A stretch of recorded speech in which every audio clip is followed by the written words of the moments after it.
Hey guys, tonight we enter the wonderful world of medieval knighthood, a place where men in expensive metal outfits swore sacred oaths about honor and loyalty before immediately solving most problems by hitting each other with sharpened steel.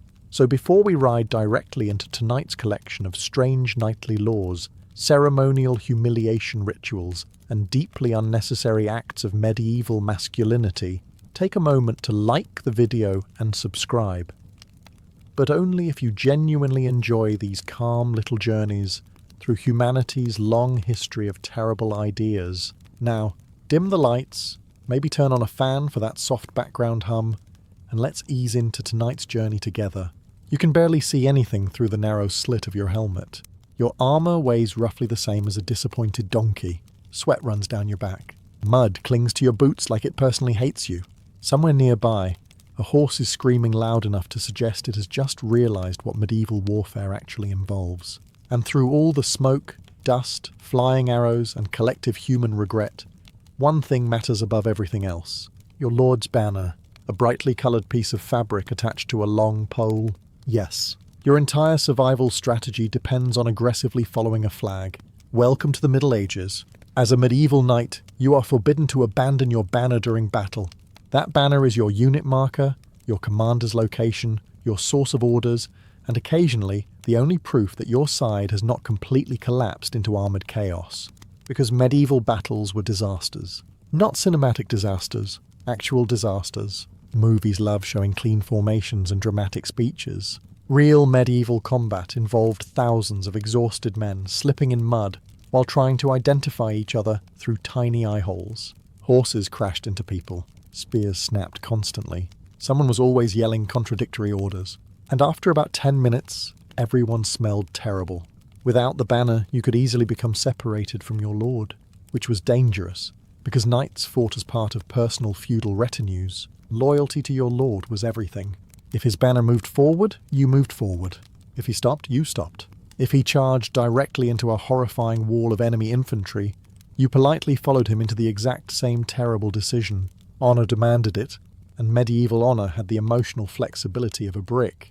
If you abandoned the banner without orders, people assumed cowardice immediately. It did not matter if you were wounded, lost, blinded by dirt, or accidentally knocked into a ditch by a panicking horse named something heroic like Thunderfang. Medieval society would simply conclude that you lacked courage, which was catastrophic. Your lands could be seized, your reputation destroyed. Other nobles might refuse alliances with your family. Some armies punished desertion with execution. Others preferred public humiliation first, because medieval Europe never missed an opportunity to turn punishment into live entertainment. A disgraced knight could have his sword broken in front of a crowd, his spurs chopped off. Priests might even recite funeral prayers over him, as if his honor had died before his body had the decency to follow. And the truly unfortunate part? Enemy archers loved targeting banners. Of course they did. The giant colourful flag basically announced, "Important noble standing here? Please send arrows immediately." So while your banner symbolised courage, loyalty, and noble duty, it also functioned as medieval Europe's earliest version of a tactical mistake.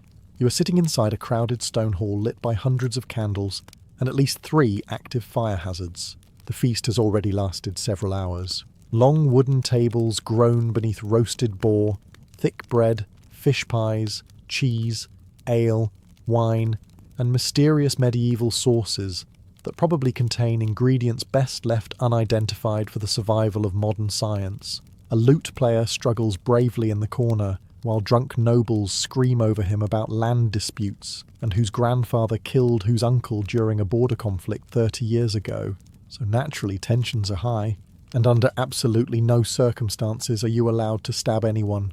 This was one of the most important rules of medieval knightly etiquette. Feasts were considered sacred spaces of hospitality and temporary peace.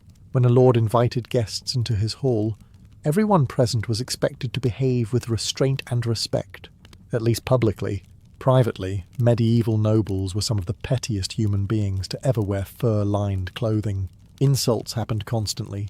Knights mocked each other's bravery, family history, appearance, political loyalties, and tournament performances. Entire blood feuds could begin because someone made a sarcastic comment about another man's horse. and yet drawing a weapon during a feast was considered deeply dishonourable. The reason was practical. Medieval politics depended heavily on negotiations during dinners and celebrations. Alliances were formed over wine, marriages arranged beside fireplaces, military campaigns planned while someone aggressively chewed goose meat nearby. If knights started killing each other every time an argument happened, most royal courts would have collapsed before dessert. Not that this stopped people from trying. Some medieval feasts became legendary disasters. Nobles occasionally ignored hospitality laws entirely and murdered rivals during banquets anyway. One famous example was the Black Dinner in Scotland, where young noble guests were invited to dine peacefully before suddenly being dragged outside and executed, which admittedly sends a mixed message regarding dinner etiquette. As a knight, you were expected to remain calm no matter how insulting the conversation became. You controlled your temper. You stayed seated. You maintained dignity. This was difficult because medieval feasts involved astonishing amounts of alcohol. Wine flowed constantly.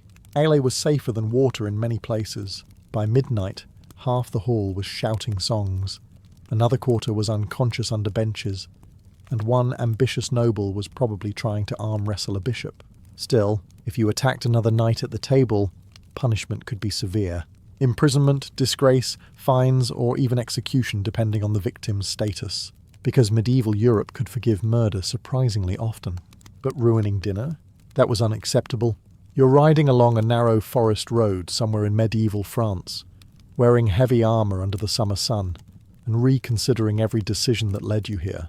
Ahead of you walks a long line of Christian pilgrims. Elderly men lean on staffs. Women carry bags filled with bread and blankets. A few monks quietly pray as they travel toward a distant holy site hundreds of miles away. And according to the rules of knighthood, protecting these travellers is now partially your responsibility. No pressure. During the Middle Ages, Christian pilgrimages were incredibly common. Thousands of people crossed Europe every year, travelling to places like Jerusalem, Rome, or Santiago de Compostela. Some sought forgiveness for sins, others fulfilled religious vows. A few were probably just trying to survive a midlife crisis in the most medieval way possible. The roads, unfortunately, were dangerous. Bandits targeted pilgrims constantly because they carried money, supplies, and usually lacked protection. Mercenaries, deserters, starving peasants, and opportunistic criminals haunted forests and mountain passes across Europe, which meant the church expected knights to act as defenders of the faithful. Officially, a knight was supposed to protect the weak, defend Christianity, and uphold justice. This was one of the central ideals behind medieval chivalry. Reality was slightly messier. Some knights genuinely escorted pilgrims and defended travellers bravely.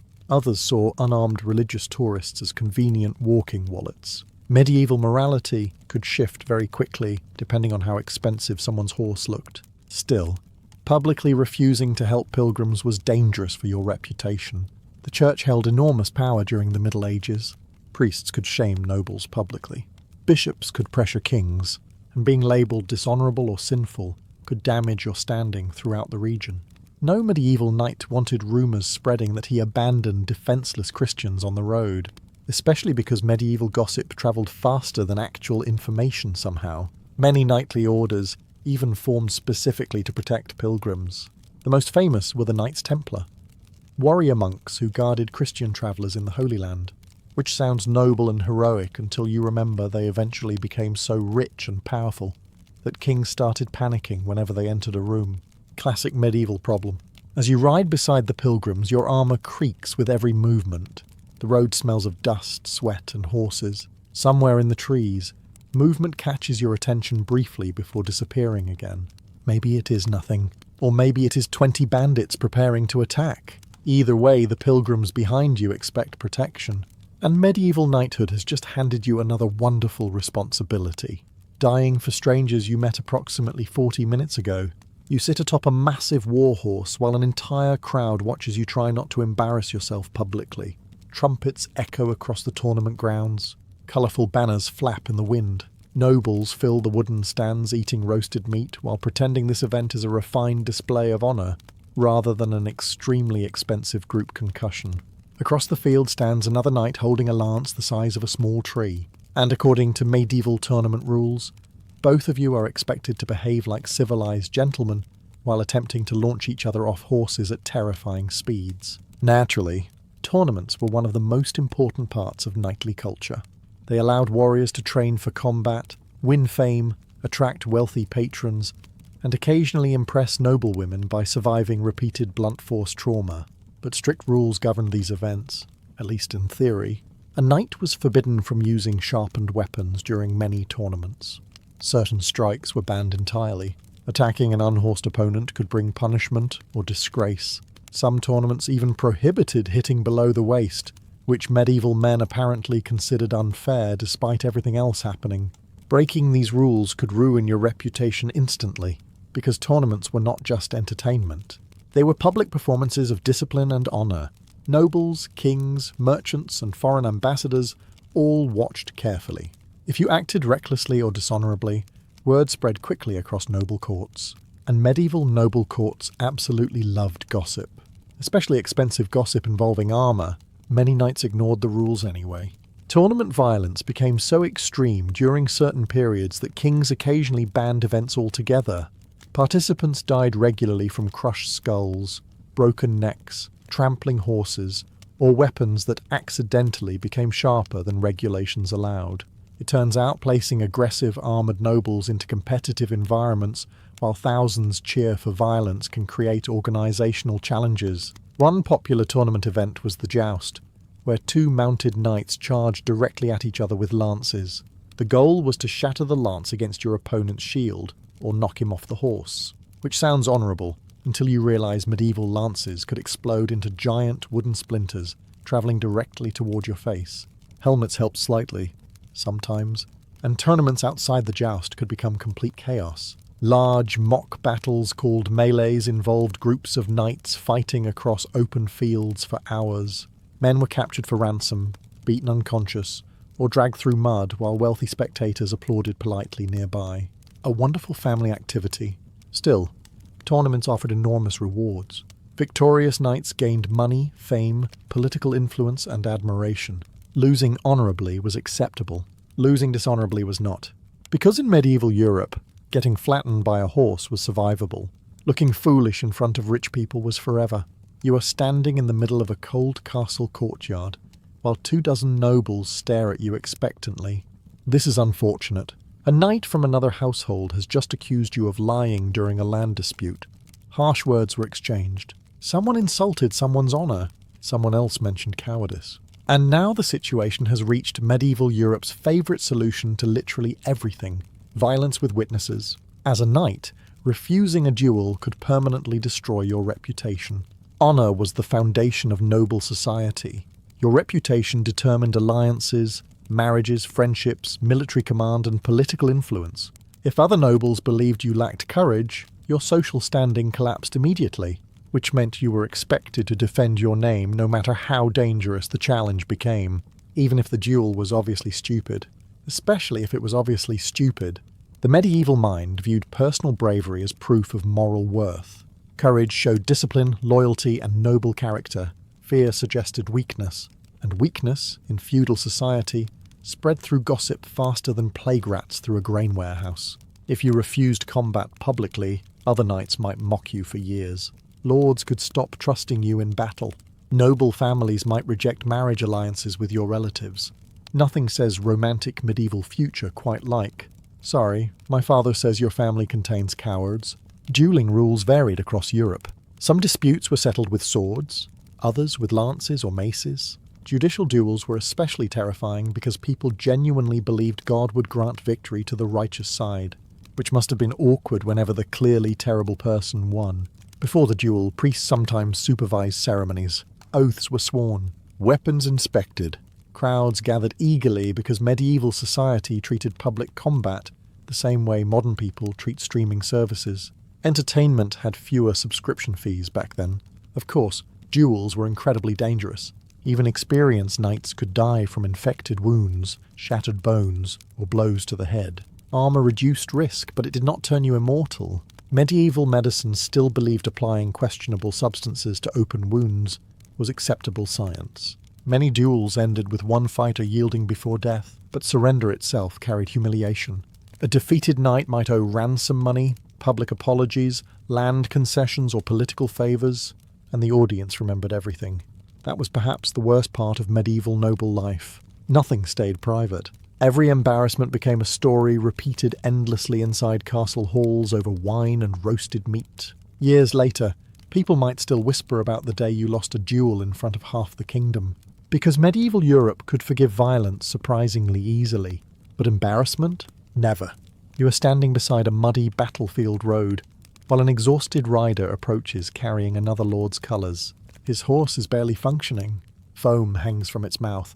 The messenger himself looks like he has not slept in 3 days, which is understandable because medieval roads were essentially long stretches of danger connected by occasional disappointment. As he rides closer, your hand tightens around your sword instinctively. But you cannot attack him. At least, you are not supposed to. One of the strangest yet most important rules of medieval warfare was the protection of messengers. These riders carried military orders, peace proposals, ransom negotiations, royal decrees, and battlefield information between castles and armies. Without them, entire kingdoms collapsed into confusion, which happened often enough already. A messenger might travel through forests filled with bandits, cross enemy territory, or ride between hostile armies carrying delicate negotiations that determined whether thousands of people lived or died. So knights were expected to grant them safe passage. Officially, harming a messenger was considered dishonourable and dangerous. If rulers started killing every envoy who arrived with bad news, diplomacy became difficult very quickly.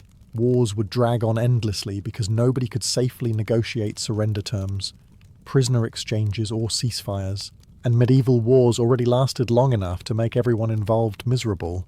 Kings understood this rule well. Even bitter enemies usually tolerated diplomats and heralds because one day they might need their own messages delivered safely too. It was essentially medieval Europe reluctantly inventing professional courtesy.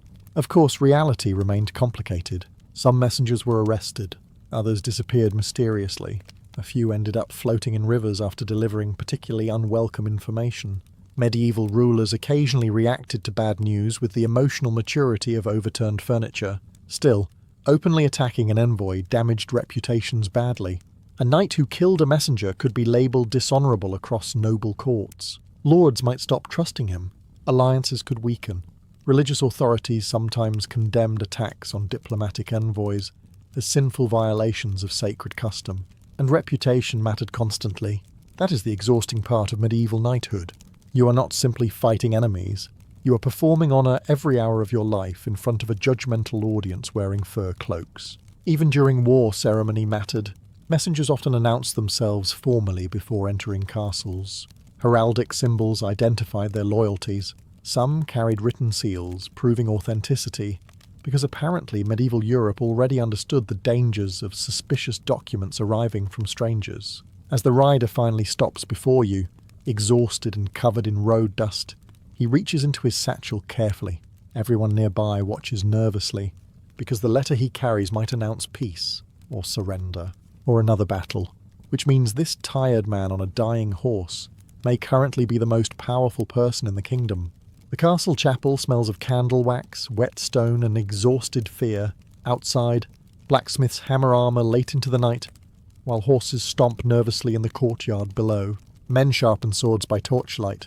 Priests move quietly between rows of kneeling knights, whose confidence has started fading at roughly the same speed as their chances of survival tomorrow. And now, according to the rules of medieval knighthood, you are expected to pray. Not casually, seriously. Before major battles, knights were often required to confess sins, attend mass, and prepare spiritually for combat.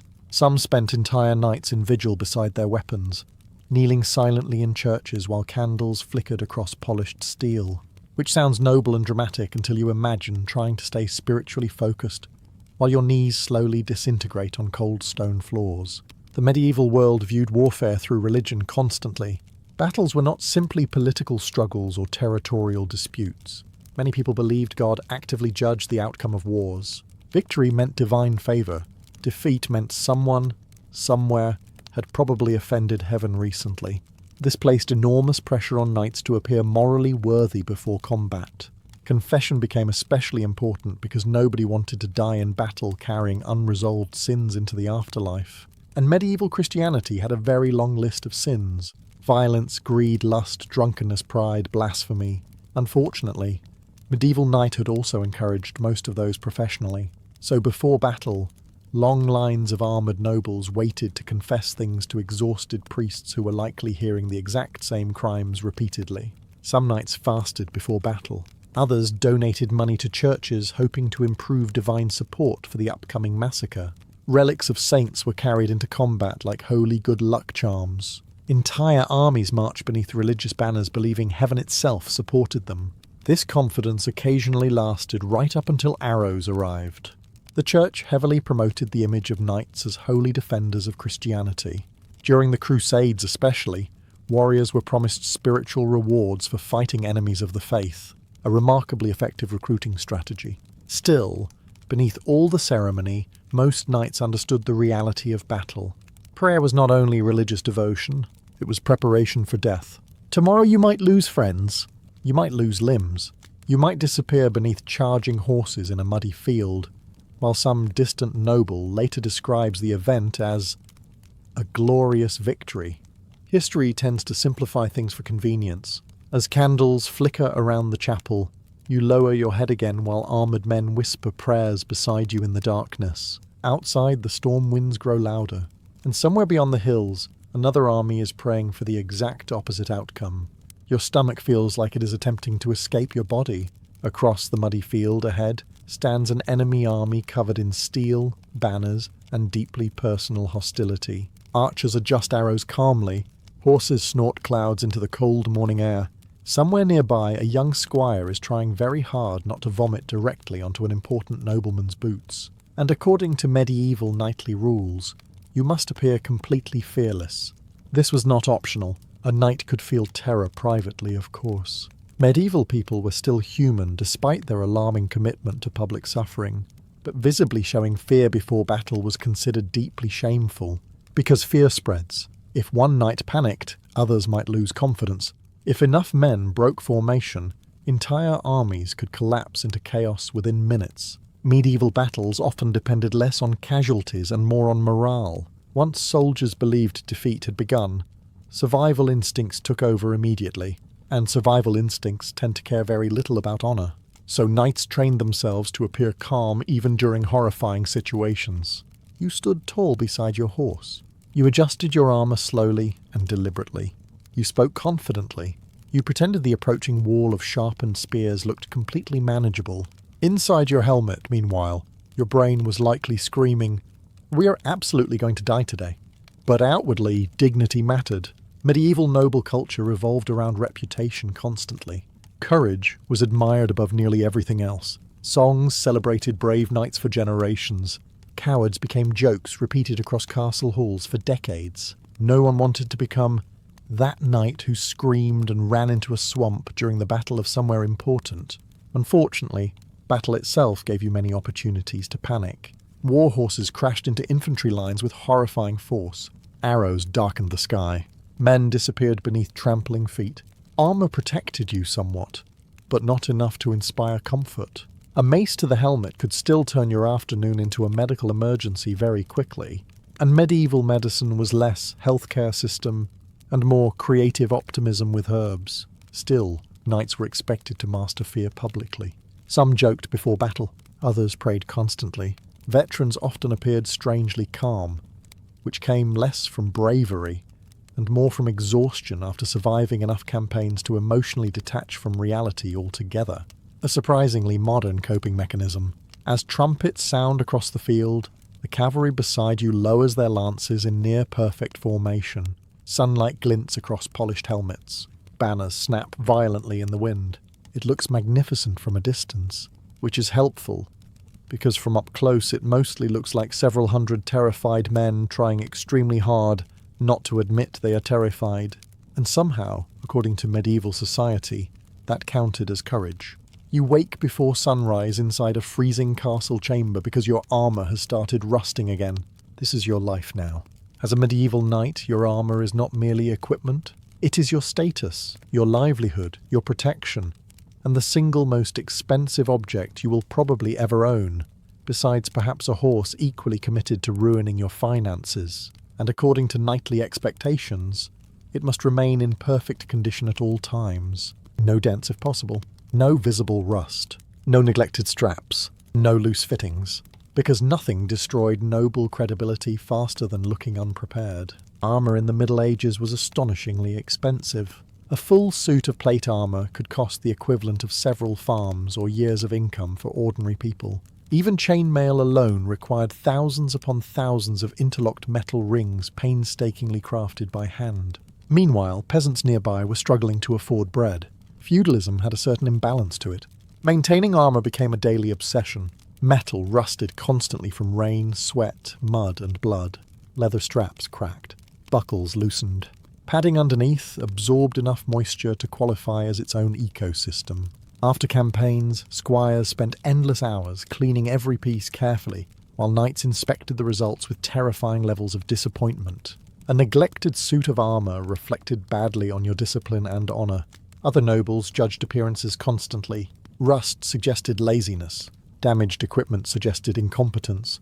And incompetence in medieval warfare usually ended with someone writing a tragic song about your mistakes afterward. No pressure. Armour also had to fit properly. This was harder than it sounds, because medieval knights frequently gained weight during winters filled with feasts and alcohol, before suddenly needing to fit back into combat gear for spring campaigns.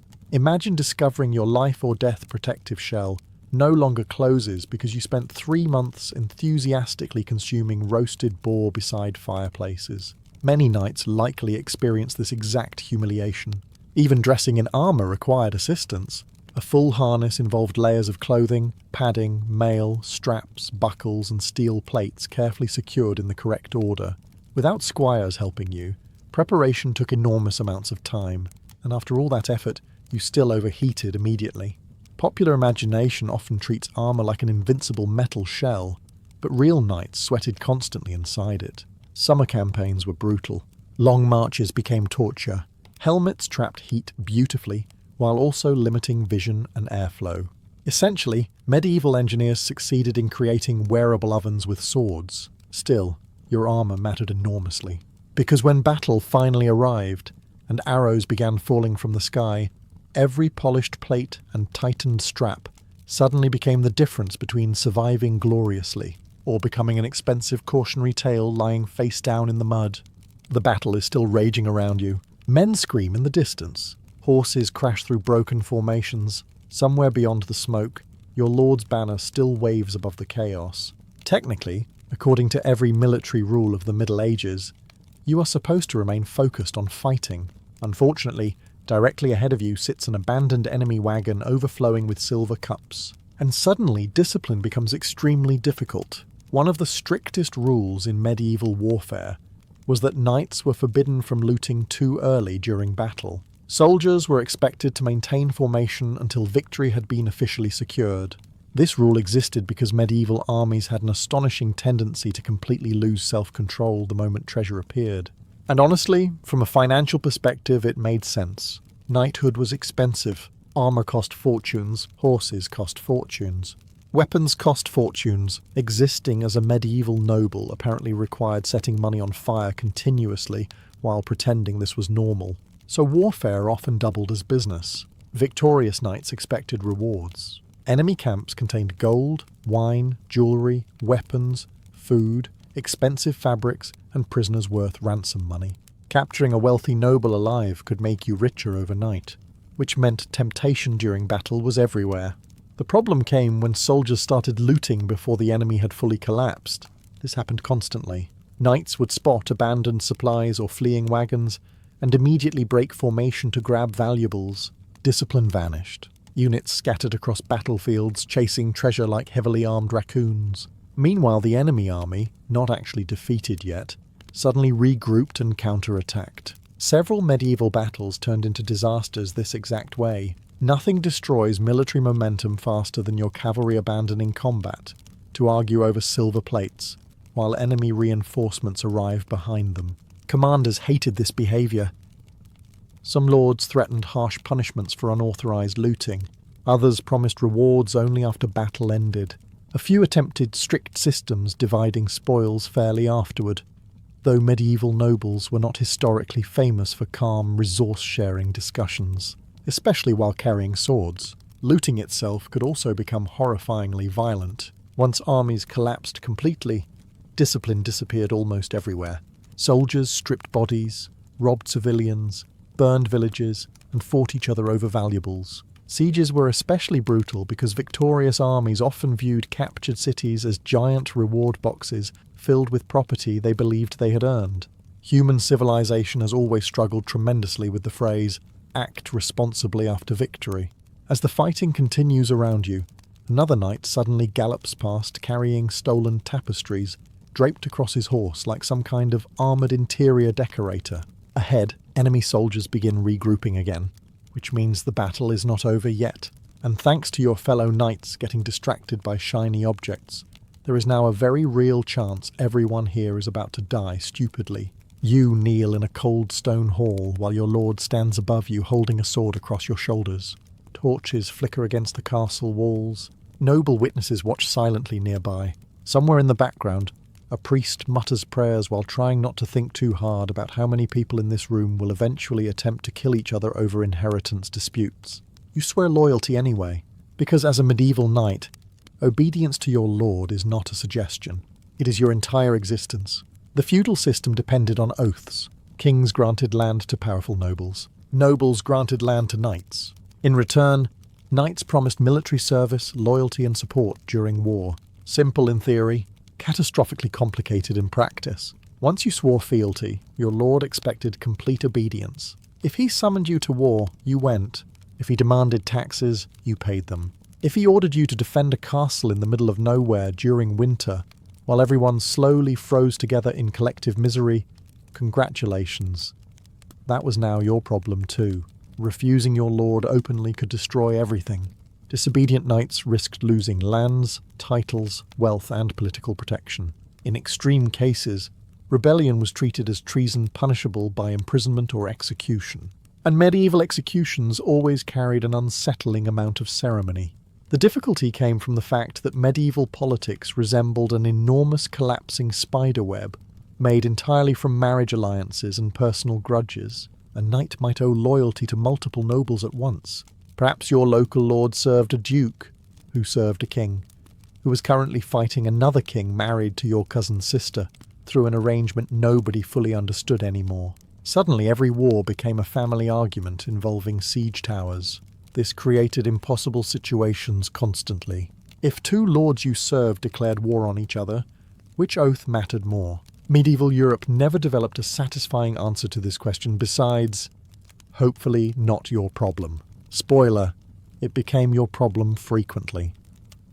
Some knights changed sides during conflicts entirely, especially if better offers appeared elsewhere. Loyalty was sacred right up until land, survival, or political opportunity entered the conversation.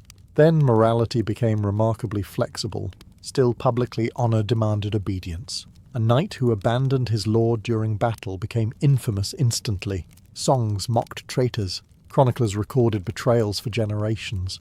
Noble families carried the shame for decades afterward.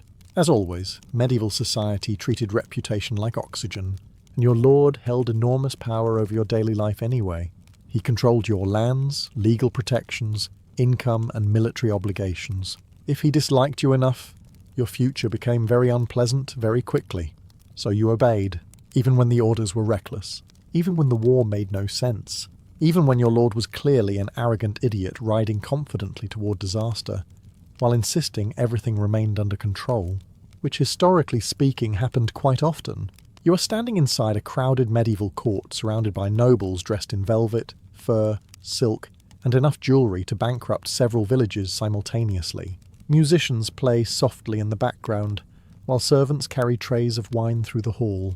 Everyone smiles politely, everyone bows correctly, everyone speaks in careful, measured tones. And beneath this elegant surface, absolutely everyone is judging everyone else constantly.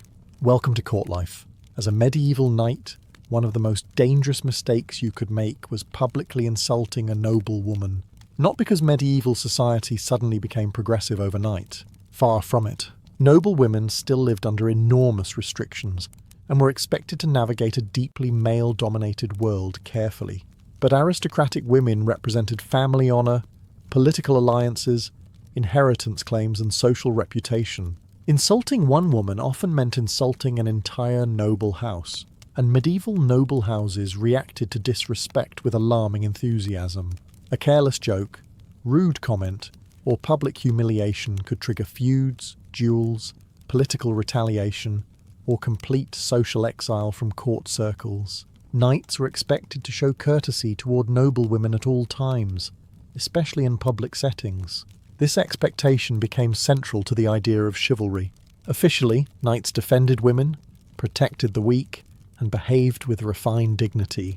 In poetry and songs, noble women inspired heroic deeds and noble sacrifice. In reality, medieval courts were giant pressure cookers filled with gossip, jealousy, manipulation, affairs, and passive-aggressive compliments disguised as politeness. Essentially, imagine a modern celebrity scandal environment, except everyone involved owned swords. Courtly love traditions made everything even stranger. Knights often publicly devoted themselves to noble women through poems, gifts, tournament victories, and dramatic declarations of loyalty. Sometimes these women were already married, sometimes to extremely dangerous men. This caused problems occasionally. A knight who embarrassed or insulted a high-born lady risked immediate consequences. Her relatives could challenge him to duels. Lords might ban him from court entirely. Kings occasionally intervened in scandals if powerful families became involved. Because medieval politics somehow always transformed personal awkwardness into national instability, and public image mattered desperately, courts operated almost entirely through appearances. A knight needed charm, manners, and diplomacy alongside military skill. Winning battles helped your reputation, certainly, but so did knowing when not to make an inappropriate joke after 4 cups of wine. Many knights failed this challenge magnificently. As you stand in the crowded hall, listening carefully to every word leaving your mouth, nearby nobles continue smiling politely through layers of hidden rivalry and suspicion. Someone laughs too loudly across the room. Someone else suddenly stops speaking when you approach. And somewhere nearby, one badly timed insult is probably about to start another war. The enemy line is moving toward you slowly through the morning fog. Spears glimmer ahead like a steel forest. War drums echo across the valley. Beside you, horses shift nervously, while armoured knights pretend not to notice the very obvious possibility that many of you are about to die horribly before lunch. And according to medieval warfare rules, retreating without orders is forbidden. No matter how bad things become, this was one of the harshest expectations placed upon knights. Once battle began, you were expected to hold formation and obey commands until your lord ordered otherwise. Running early was considered cowardice, betrayal, and sometimes outright treason. Because medieval armies depended almost entirely on morale, battles during the Middle Ages were fragile things. Soldiers fought in close formations with limited communication, and almost no reliable battlefield control once combat fully started. If one group panicked and fled, nearby troops often followed immediately. Then the entire army collapsed. A retreat could transform into a massacre within minutes. Horses trampled fleeing men.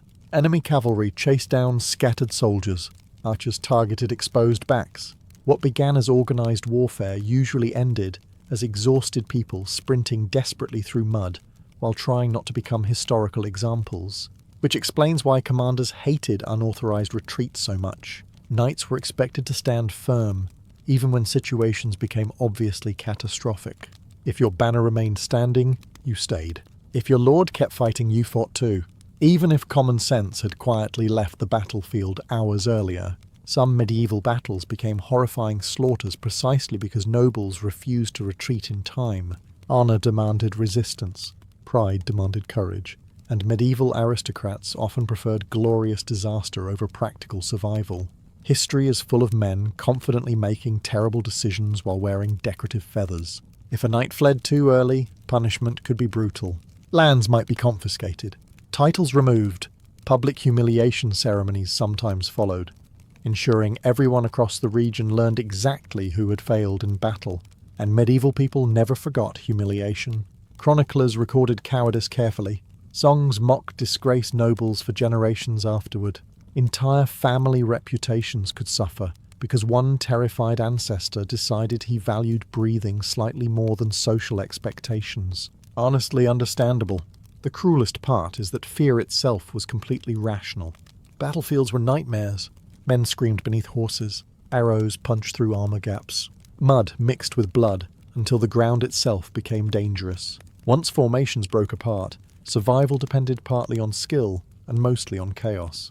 Yet somehow, in the middle of all this, knights were expected to remain calm, disciplined, and loyal. As enemy cavalry begins advancing toward your line, the earth trembles beneath hundreds of charging horses. Every instinct in your body tells you to run. But the banner beside you still stands, so you stay exactly where you are, like a professional medieval lunatic. You arrive at the castle gates exhausted, soaked from rain, and smelling vaguely like wet horse and poor decisions. Your journey has lasted days. The roads were muddy, the inns questionable, and at one point you became reasonably certain a group of bandits was following you through the forest, before deciding you looked too heavily armed to be financially worth the effort. At last, the lord of this castle offers you hospitality, and according to medieval custom, refusing that offer would be deeply insulting. Hospitality rules were sacred across much of medieval Europe. Offering shelter, food, and protection to guests was considered both a noble duty and a demonstration of status. Great lords proved their power through generosity. Large feasts and open halls showed wealth, influence, and prestige. Essentially, medieval nobles competed with each other through aggressive dinner hosting. As a knight, accepting hospitality also came with responsibilities. Once inside another lord's hall, you were expected to behave respectfully. You did not start fights. You did not steal. You did not insult the host's family. And you definitely did not murder anyone during supper. This last rule proved surprisingly difficult for medieval society. Guests under a lord's protection were theoretically safe. Harming them violated sacred customs and damaged reputations badly. In many places, breaking hospitality laws was viewed as both dishonorable and sinful. Of course, medieval history contains countless examples of people ignoring this rule entirely. The most famous betrayals became legendary precisely because hospitality was supposed to guarantee safety. Noble guests lowered their guard inside great halls. Weapons might remain peace-bound. Wine flowed freely. Trust existed briefly. Then occasionally someone locked the doors and started killing people anyway, which really discouraged future dinner invitations. As a travelling knight, hospitality could mean survival. Roads were dangerous, winters brutal, and isolated travellers vulnerable to robbers or starvation. Castles, monasteries, and noble estates provided shelter across vast stretches of wilderness. Still, entering another lord's hall required caution, because hospitality also created obligations. If a powerful noble fed you, sheltered you, and treated you generously, he might later expect favours in return. Political alliances often formed over shared meals and comfortable guest chambers.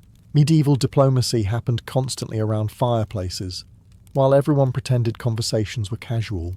They were never casual. Every gesture mattered. Seating arrangements mattered. Toasts mattered. Which guests received better wine mattered. Entire political relationships could shift based on who sat closest to the lord during dinner.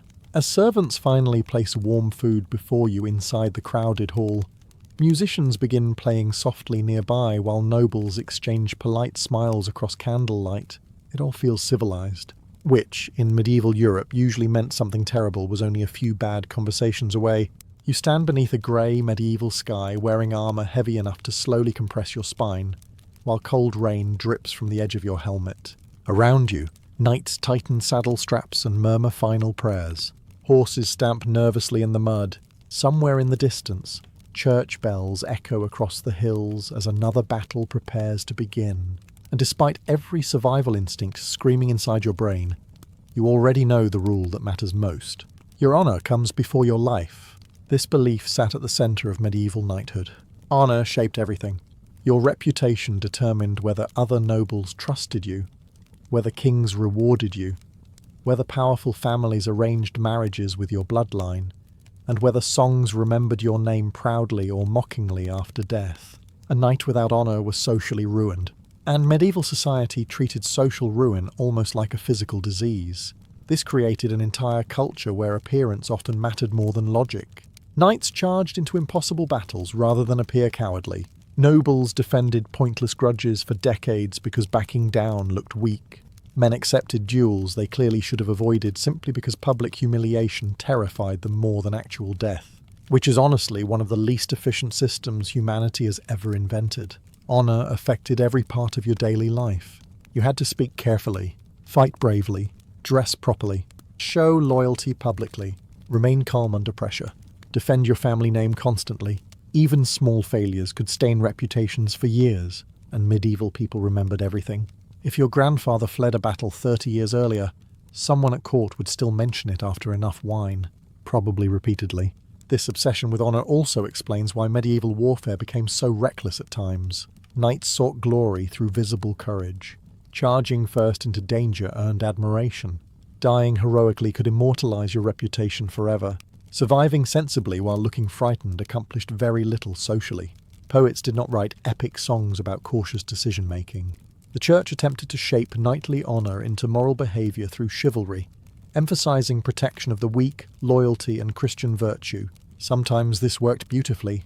Other times, medieval knights burned villages over inheritance disputes and then donated money to monasteries afterward, hoping God appreciated the gesture. Human morality has always enjoyed creative contradictions.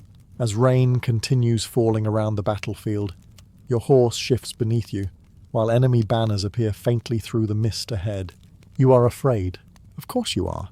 Anyone standing calmly before medieval combat without fear is either lying or suffering from a serious head injury.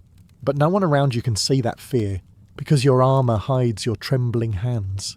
Your training hides your panic, and your entire world has taught you that dying honorably is preferable to living with shame. A belief both magnificent and deeply, deeply insane. In Norse mythology, the gods were not eternal beings floating comfortably above danger. They were powerful, yes, worshipped, feared, occasionally dramatic beyond reason. But they were also doomed. From the very beginning, the universe carried a sentence already carved into its bones. One day, everything would end. The Norse called this ending Ragnarok. Not simply a war, not just a natural disaster. Ragnarok was the collapse of existence itself. The sky would crack open, mountains would fall, oceans would swallow the land, the sun would disappear into darkness, and the gods themselves would march knowingly toward their deaths. Imagine waking up every morning fully aware of the exact catastrophe waiting for you in the future. Then imagine still going to work anyway. That, in many ways, was the Norse divine experience. The story began in the vast emptiness known as Ginnunga Gap, a cold and silent void between two worlds. To one side burned Muspelheim, a realm of fire and unbearable heat.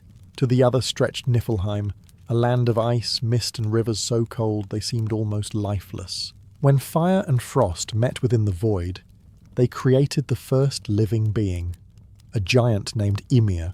Ymir was not a particularly charming beginning for humanity. He was enormous, ancient, and from his sweat emerged more giants, because Norse mythology occasionally sounds like someone describing a fever dream after eating spoiled fish near a campfire. Alongside Ymir appeared a magical cow named Audumla, who survived by licking salty ice blocks. As she licked the frozen stones, she uncovered another being buried within the ice, Buri, ancestor of the gods. From Buri's bloodline eventually came Odin, Vili, and Ve, the brothers who decided the giant Ymir needed to die, which he did violently. The brothers killed Ymir and used his body to create the world. His flesh became the earth, his blood became the seas, his bones became mountains, his skull became the sky itself. It was a remarkably efficient recycling program, though perhaps not environmentally approved. Yet even as the gods built the world of Midgard and raised their golden halls in Asgard, prophecy already whispered through the universe. The Norns, mysterious beings who shaped fate beneath the roots of the great world tree Yggdrasil, knew the truth. The gods would not escape their destiny. Odin especially feared what was coming.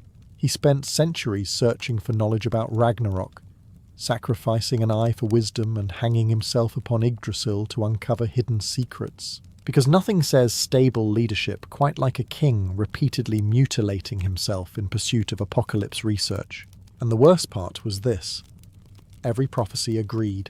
Ragnarok could not be stopped, only delayed. Among all the Norse gods, none feared Ragnarok more than Odin, which was unfortunate because he also understood it better than anyone else. Odin was not the cheerful ruler many modern fantasy stories like to imagine. He was restless, suspicious, endlessly hungry for knowledge, and deeply aware that wisdom often arrived wrapped inside suffering. While other gods drank, feasted, and boasted about who killed the larger frost giant that week, Odin spent his existence trying to uncover fragments of the future, specifically the part where everyone died horribly. The problem was that prophecy in Norse mythology was not flexible. Fate was not a suggestion. The future existed like a road already laid across the earth. The gods could walk upon it, complain about it, perhaps scream dramatically into the northern wind, but they could not escape it. And Odin knew exactly what waited at the end. He learned pieces of Ragnarok from the Norns, the mysterious weavers of destiny who lived beneath Yggdrasil, the great world tree connecting the 9 realms. Their power frightened even the gods. They watered the roots of the tree each day, while quietly deciding the lifespan of kings, warriors, children, and entire civilizations. Imagine 3 ancient women calmly deciding the fate of the cosmos beside a giant tree, while everyone else pretends things are under control. That was essentially the Norse approach to cosmic management. Odin became consumed by the search for more knowledge. He sacrificed one of his eyes at the well of Mimir in exchange for wisdom, leaving himself permanently one-eyed, but able to see deeper truths hidden from others. Later, he performed an even darker act. He hung himself from Yggdrasil for 9 days and nights, pierced by his own spear, starving and alone, all to discover the secrets of the runes. This was not symbolic in the comforting modern sense. Odin genuinely impaled and suspended himself from a cosmic tree in pursuit of knowledge. The Norse viewed wisdom as something earned through pain, sacrifice, and occasional self-inflicted torment. Libraries were apparently considered too convenient. Despite all this suffering, Odin never discovered a way to prevent Ragnarok. He only learned more details about how it would happen. He saw the wolf Fenrir breaking free from his chains. He saw the serpent Jormungandr rising from the sea. He saw the fires of Muspelheim consuming the heavens. Worst of all, he saw himself dying. And every day afterward, Odin continued ruling anyway, carrying the unbearable knowledge that the glorious halls of Asgard were essentially waiting for their appointment with destruction. If Ragnarok was a storm slowly gathering over the universe, then Loki was the crackling sound of thunder in the distance. Never fully trusted, never entirely predictable, and almost always one terrible decision away from disaster. Loki was not originally an enemy of the gods. In many stories, he lived among them in Asgard, sharing their feasts and adventures. He helped them at times with clever plans and impossible solutions. Unfortunately, he also caused most of the problems requiring solutions in the first place. Loki had the rare talent of creating disasters and then acting offended when people blamed him for them. Unlike the noble warrior gods, Loki represented chaos itself. He could change shape, deceive anyone, and twist situations into catastrophe with alarming speed. One day he might save the gods from ruin. The next day he might accidentally produce a horse with 8 legs, after a deeply confusing encounter involving shapeshifting. Norse mythology was not interested in explaining itself politely, but the true terror began with Loki's children. The gods learned of a prophecy foretelling that Loki's offspring would help bring about Ragnarok. Naturally, instead of handling this carefully, they reacted with the emotional restraint of frightened nobles hearing rumours at a banquet. Loki fathered 3 terrifying beings with the giantess Angerboda. The first was Fenrir, a monstrous wolf destined to kill Odin during Ragnarok. The second was Jormungandr, the great serpent cast into the sea surrounding Midgard, where it grew so large it encircled the entire world. The third was Hel, ruler of the realm of the dead, half living woman and half corpse. To the gods, these children were walking prophecies of doom. Odin attempted to control the threat before it matured. Jormungandr was hurled into the endless ocean. Hel was banished to rule over the dead beneath the earth. Fenrir alone remained in Asgard for a time, because the gods feared the destruction he might cause if challenged openly. At first, Fenrir appeared manageable. Young, enormous, admittedly alarming, but manageable. Yet the wolf grew at an unnatural pace until even the gods feared approaching him. Only the war god Tyr possessed enough courage to feed the beast directly. Imagine being considered brave because you are the only person willing to hand dinner to a wolf prophesied to devour the king of the gods someday. Eventually the gods decided Fenrir had to be chained. Their first attempts failed instantly. The wolf shattered iron restraints as though they were threads. Finally, the dwarves forged Gleipnir, a magical binding made from impossible things. The sound of a cat's footsteps, the beard of a woman, the roots of mountains and other absurd ingredients that sounded less like metallurgy and more like a drunken riddle contest. Fenrir became suspicious, rightfully so, and suspicion, in Norse mythology, usually meant the apocalypse was getting closer. The gods of Asgard liked to imagine themselves as honourable rulers of the cosmos, brave warriors, defenders of order, noble guardians standing against chaos. Then came the matter of Fenrir, where they collectively abandoned honesty with the elegance of panicked politicians trapped inside a burning hall. By the time the great wolf reached adulthood, fear had spread through Asgard. Fenrir was no ordinary beast. His jaws could stretch impossibly wide, his strength surpassed nearly every god, and the prophecy surrounding him hung over the realm like smoke before a fire. Everyone knew the same terrible prediction. During Ragnarok, Fenrir would devour Odin himself. Naturally, the gods decided this was a perfect opportunity for deception. At first, they approached the wolf with games. They challenged Fenrir to test his strength against mighty chains, pretending admiration while secretly hoping to imprison him forever. The wolf agreed because at that point he still trusted them, which in hindsight was probably his first mistake. The gods forged a massive iron chain called lading. Fenrir allowed himself to be bound, then snapped the restraints apart effortlessly. So the gods created an even heavier chain named D1e. Fenrir shattered that one too. This did very little to calm the nerves of immortal beings already terrified about being eaten alive in the future. Finally, the gods turned to the dwarves, master craftsmen capable of creating impossible objects. The dwarves forged Gleipnir, a magical ribbon thin as silk yet stronger than any iron chain. It was crafted from absurd ingredients: the sound of a cat's footsteps, the breath of a fish, the roots of mountains, and other things that technically do not exist, which was likely the point. When the gods presented Gleipnir, Fenrir immediately sensed something was wrong.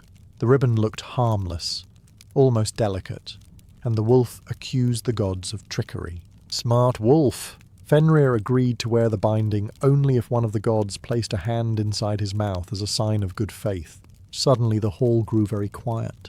The mighty gods of Asgard, defenders of worlds, apparently developed an urgent interest in avoiding eye contact. Only Tyr stepped forward. Tyr, god of war and justice, placed his hand between Fenrir's enormous jaws while the ribbon tightened around the wolf. At first, Fenrir struggled confidently. Then panic began to rise. The chain would not break. The gods laughed with relief. Fenrir realized he had been betrayed, and with one violent snap of his jaws, Tyr lost his hand forever.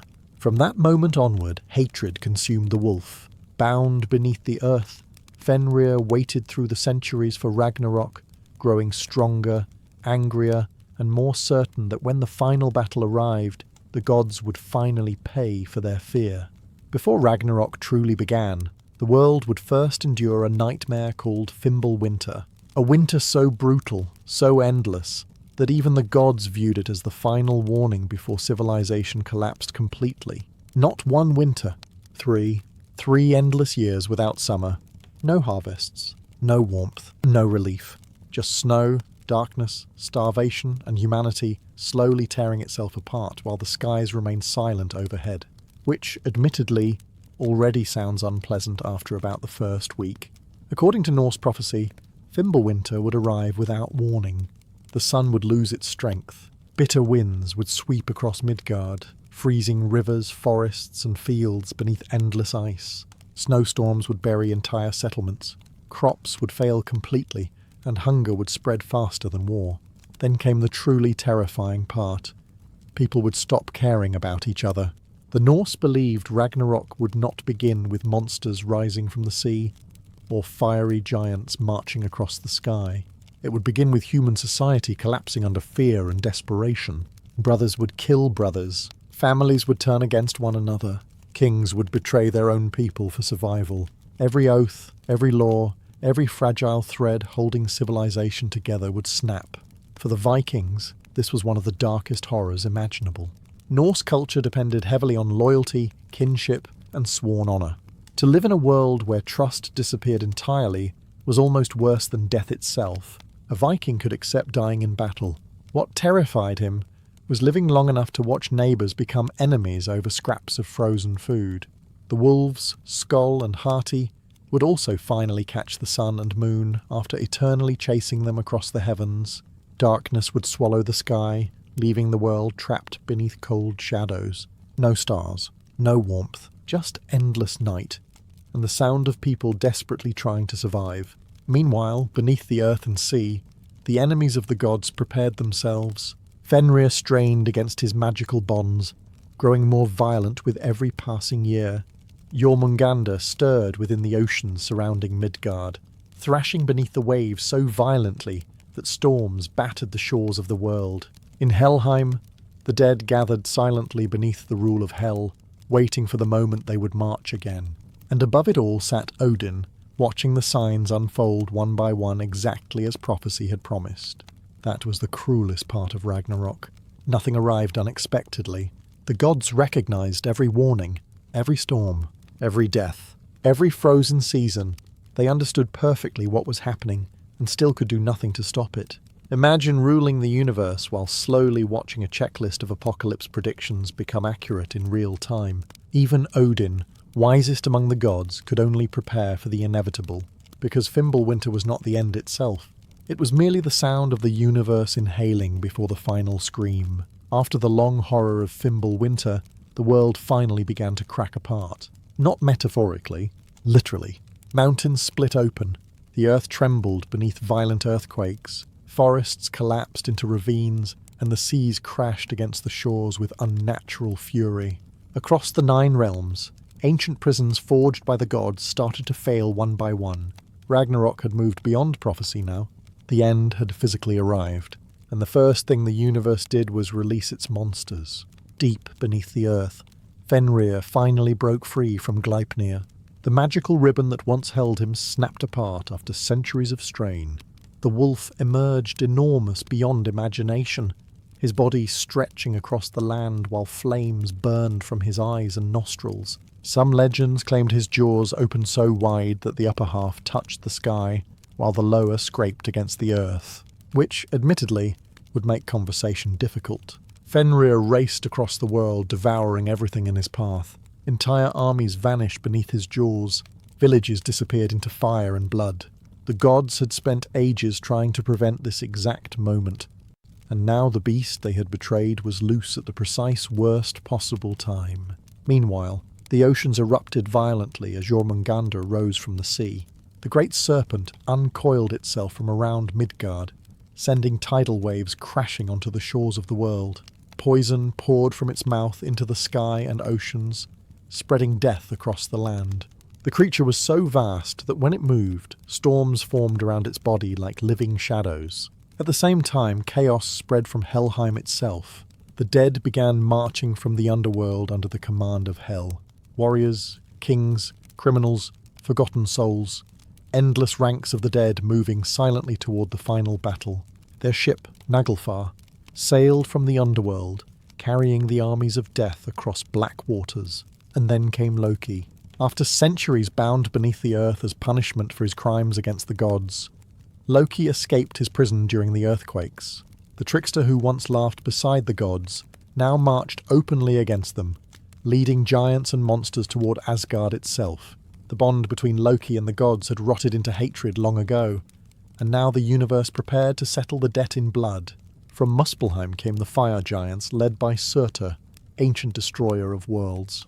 His flaming sword burned brighter than the sun itself as he advanced toward the battlefield.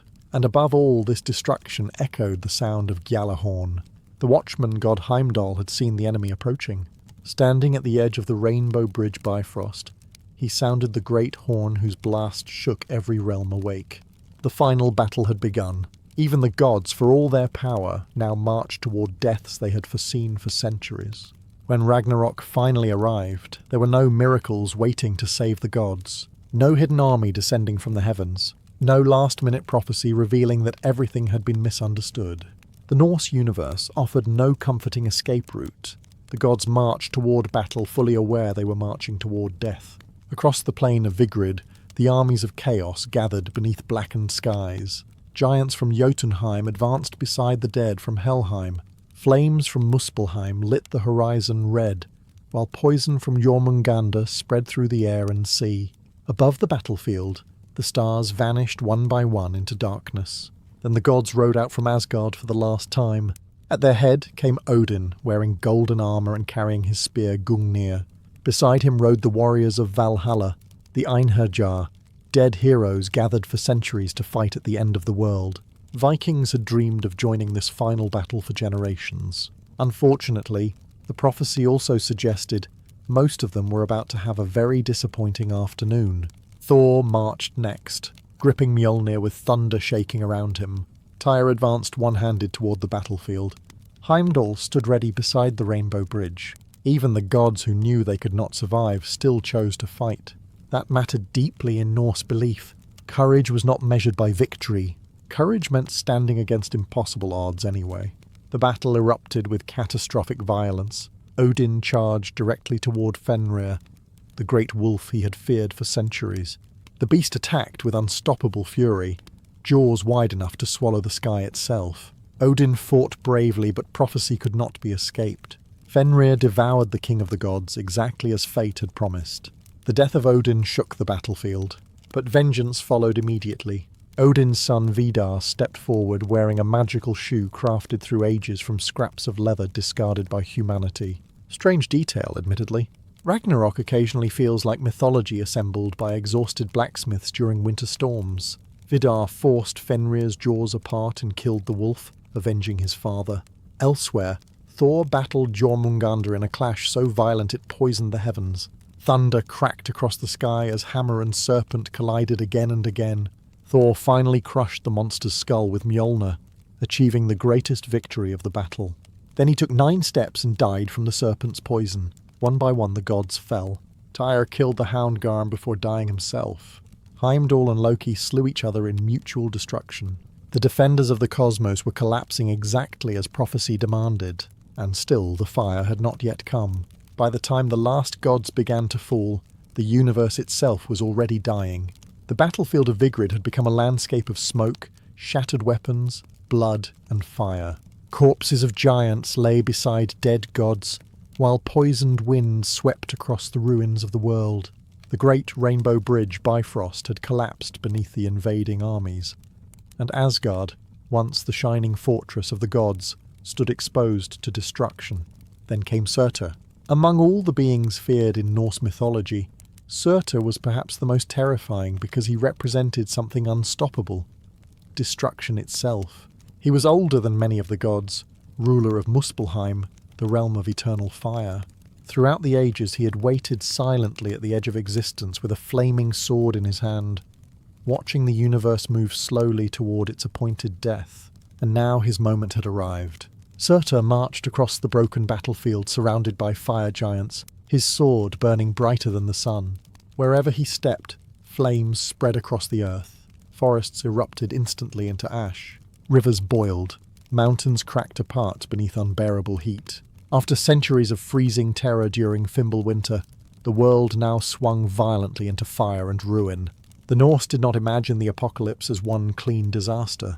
Ragnarok was collapse from every direction at once. Ice, fire, earthquakes, monsters, war, poison. The complete failure of cosmic order itself. As Surtur advanced, even the surviving gods could not stop him. Most were already dead. The few remaining warriors fought desperately among collapsing ruins while flames climbed into the heavens. The great world tree Yggdrasil trembled violently as the 9 realms began to burn around its roots and branches. Midgard, the world of humanity, disappeared beneath oceans of flame and smoke. Entire kingdoms vanished. The The seas swallowed the coasts while ash darkened the skies overhead. Nothing built by gods or men could survive. And yet, strangely, the Norse did not describe this ending with hopelessness alone. That is what makes Ragnarok different from many other apocalyptic stories. The universe was doomed, yes. The gods failed, yes. But destruction was never viewed as meaningless. The Norse believed endings were part of existence itself. Winter always came before spring. Worlds could die and still give birth to something new afterward. So as Surtur's flames consumed the cosmos, prophecy revealed one final truth. The world would rise again. After the fires faded and the seas settled, a new earth would emerge from the water, green and fertile. Some gods would survive the destruction. A few human beings would endure hidden within the shelter of Yggdrasil. The sun itself would have a daughter who would cross the heavens after her mother's death. Even after the apocalypse, life continued, which is honestly one of the most stubbornly human ideas imaginable. The Norse looked directly at the certainty of death, and still insisted that something beautiful might exist afterward. After the fires of Surtur finally faded, silence settled over the ruins of creation. No roaring armies, no thunder from the gods, no crashing seas or screams from the battlefield of Vigrid. The old world with all its kingdoms and prophecies was gone. The heavens had burned, the earth had drowned, even mighty Asgard had fallen into ruin. And yet the universe did not remain empty. Slowly, the waters receded. From the sea rose a new earth, green and untouched, shining beneath fresh sunlight. Forests began growing again across hills no army had marched upon. Rivers flowed clean through valleys no king had claimed. The air itself seemed calmer, as though existence had survived a long fever, and finally awakened into peace. This was the strange hope hidden inside Norse mythology. Ragnarok was not simply destruction. It was renewal through destruction. The old world had to collapse so another could emerge from its ashes. The Norse understood something many civilizations feared admitting. Nothing lasts forever. Not kingdoms, not gods, not even the cosmos itself. But endings were not always final. Several gods survived the apocalypse. Vidar and Vali, sons of Odin, endured beyond the final battle. Modi and Magni, sons of Thor, survived as well, and inherited Mjolnir after their father's death. Imagine discovering you inherited the most famous hammer in mythology immediately after the apocalypse. A complicated family estate, certainly. Most surprisingly of all, Balder returned. Before Ragnarok, Balder had been the beloved god of light and purity whose death signalled the beginning of the end. His murder shattered the peace of the gods and pushed the universe toward catastrophe. Yet after Ragnarok, Balder emerged once more into the renewed world beside his brother Hoder, reconciled after centuries of tragedy. Even the sun returned. During Ragnarok, the great wolf Skoll devoured the sun itself, plunging the world into darkness. But before her death, the sun goddess gave birth to a daughter who carried her light forward into the new heavens. The next world would not be entirely different from the old one. It would carry fragments of what came before, and humanity survived too. Two humans, Lif and Lifthrasir, endured Ragnarok by hiding within the sheltering branches of Yggdrasil. There, while gods and monsters destroyed the world outside, they quietly survived long enough to begin humanity again in the renewed earth. It is fitting that Norse mythology ends not with kings or warriors, but with survivors. Because at its heart, Ragnarok reflected the world the Vikings knew intimately. Harsh winters, endless wars, sudden death. Entire communities erased by famine or violence. Life was fragile, uncertain, and often cruel. But still people planted crops after winter. Still ships sailed after storms. Still children were born after funerals. The Norse looked at a universe doomed to destruction and answered with the most stubborn form of courage imaginable. Continue anyway. Before sunrise touches the rooftops of Rome, the wealthy household is already awake. Not the master of the house, of course. That would be absurd. Wealth in ancient Rome largely meant convincing other people to wake up early, so you did not have to. The first sounds drift through the domus while the streets outside still sit in darkness. Slaves shuffle quietly across mosaic floors, carrying oil lamps through the halls. In the kitchen, servants grind grain for bread, while others prepare watered wine, fruit, cheese, and small dishes for the family's morning meal.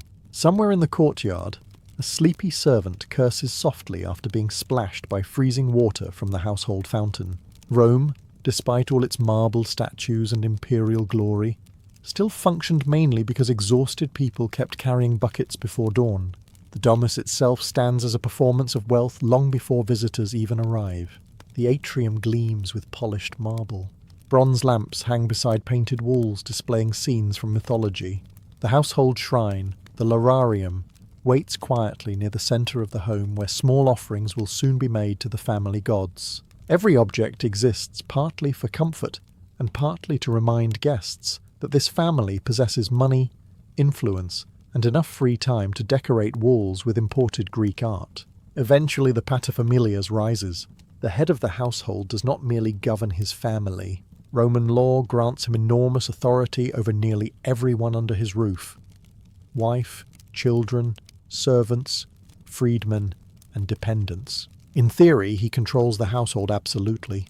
In practice, much of his day involves pretending he controls things, while dozens of servants quietly solve problems behind the scenes. A servant helps him dress in a spotless tunic bordered carefully according to his status. Another arranges his sandals.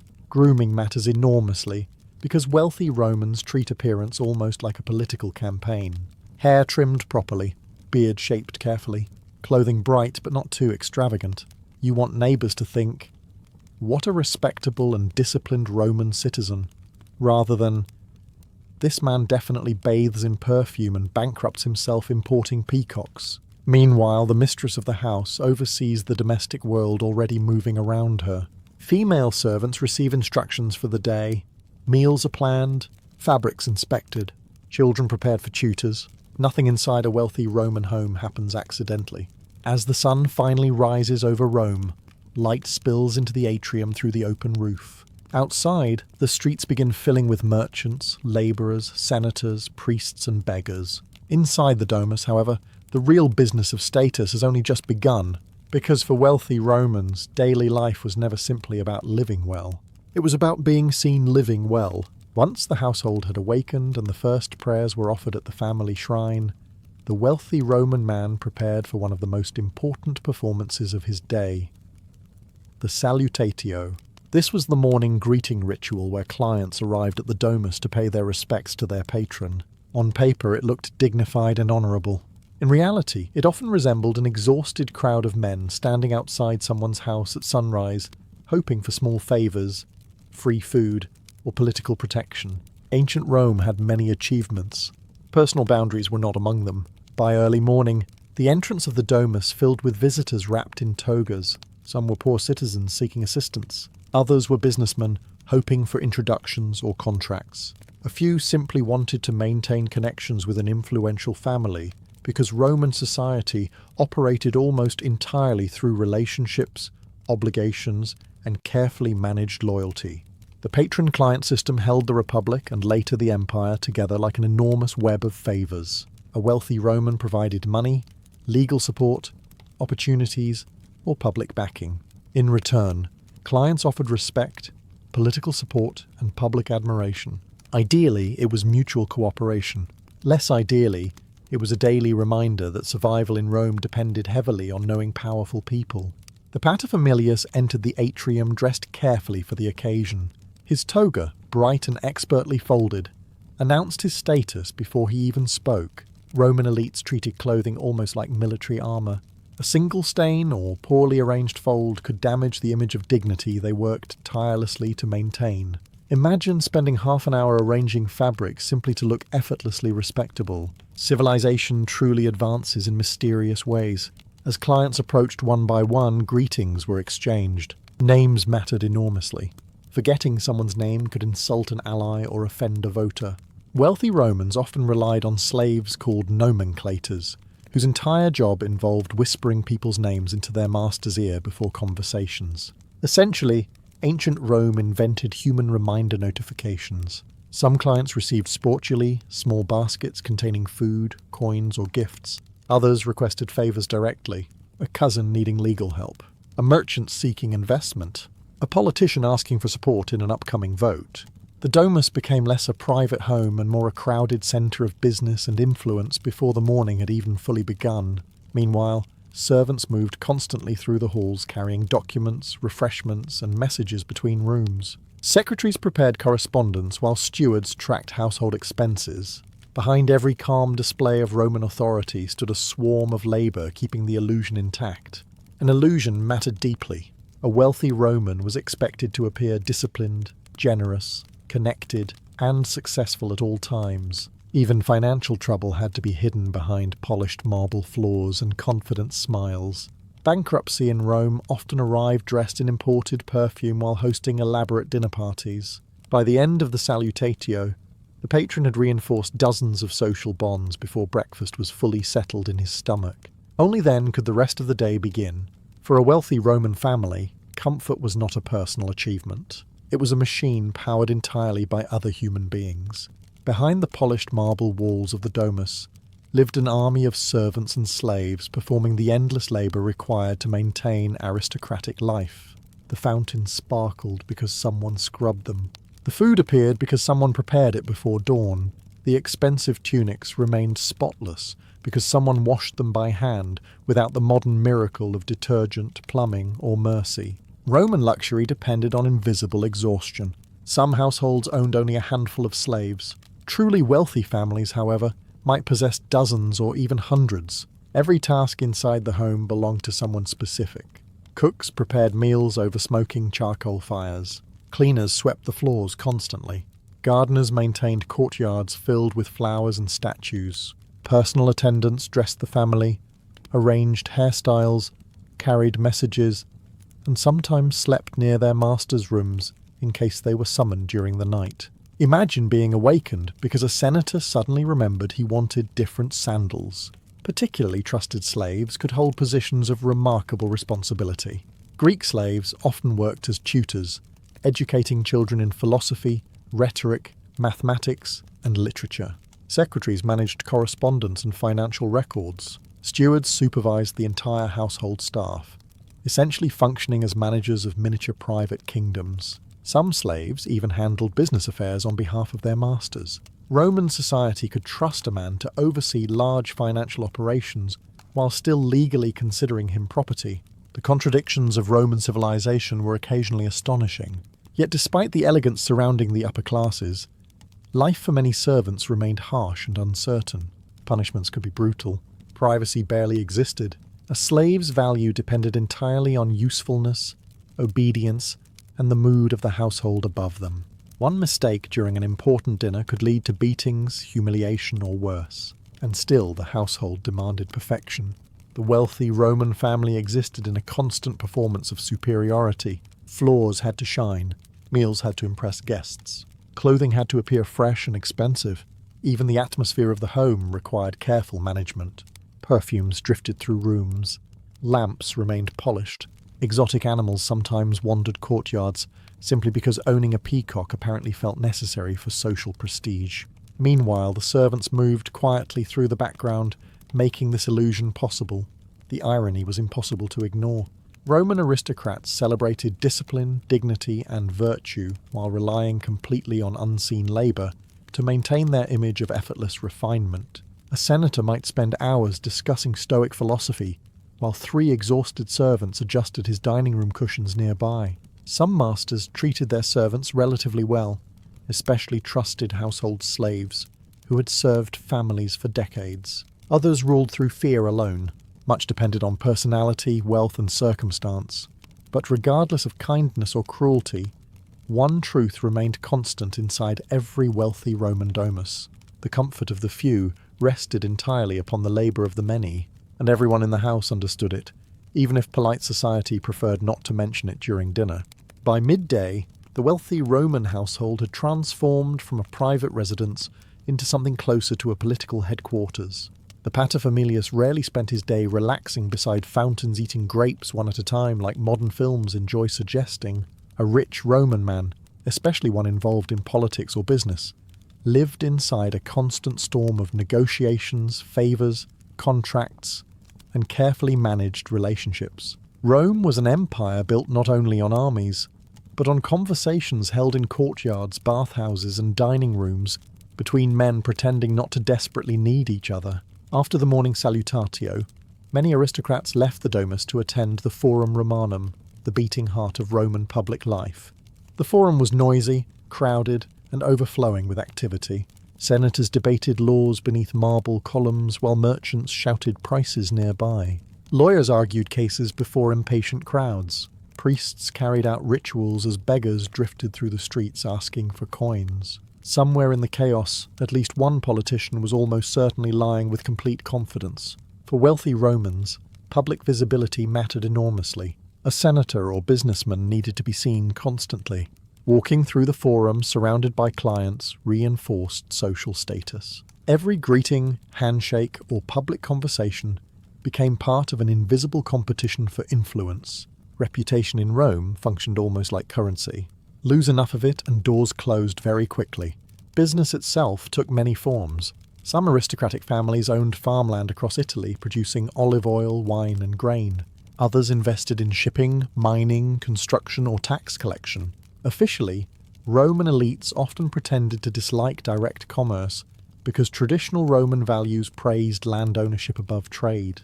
Unofficially, many wealthy families made enormous fortunes through complicated business arrangements, while loudly insisting they remained honourable gentlemen above such things. A remarkable level of Roman politics involved maintaining appearances while doing the exact opposite behind closed doors.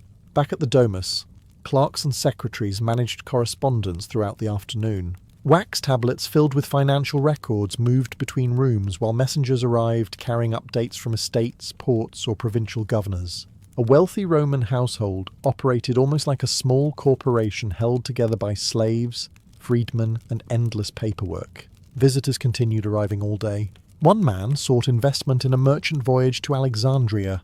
Another requested legal protection after offending a rival family. A politician quietly proposed an alliance before the next election.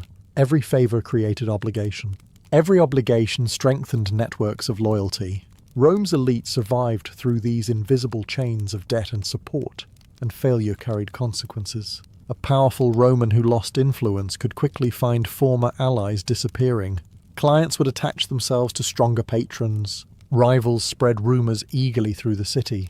Political disgrace in Rome moved with astonishing speed, often accompanied by dramatic speeches about morality from men committing identical crimes elsewhere. By evening, the paterfamilias returned home exhausted, but outwardly composed. Because in Roman high society, appearing calm under pressure was essential, even when your entire career depended on 1,000 fragile relationships that could collapse over one badly timed insult at dinner. Inside the wealthy Roman household, the wife of the paterfamilias occupied a strange and delicate position. Officially, Roman society expected elite women to embody modesty, dignity, fertility, and discipline. In reality, many wealthy Roman women managed enormous households, supervised servants, arranged marriages, influenced political alliances, controlled property, and quietly shaped family fortunes behind the scenes. They simply had to do all this while appearing graceful and unthreatening enough not to alarm fragile male egos. Roman respectability was above all a performance.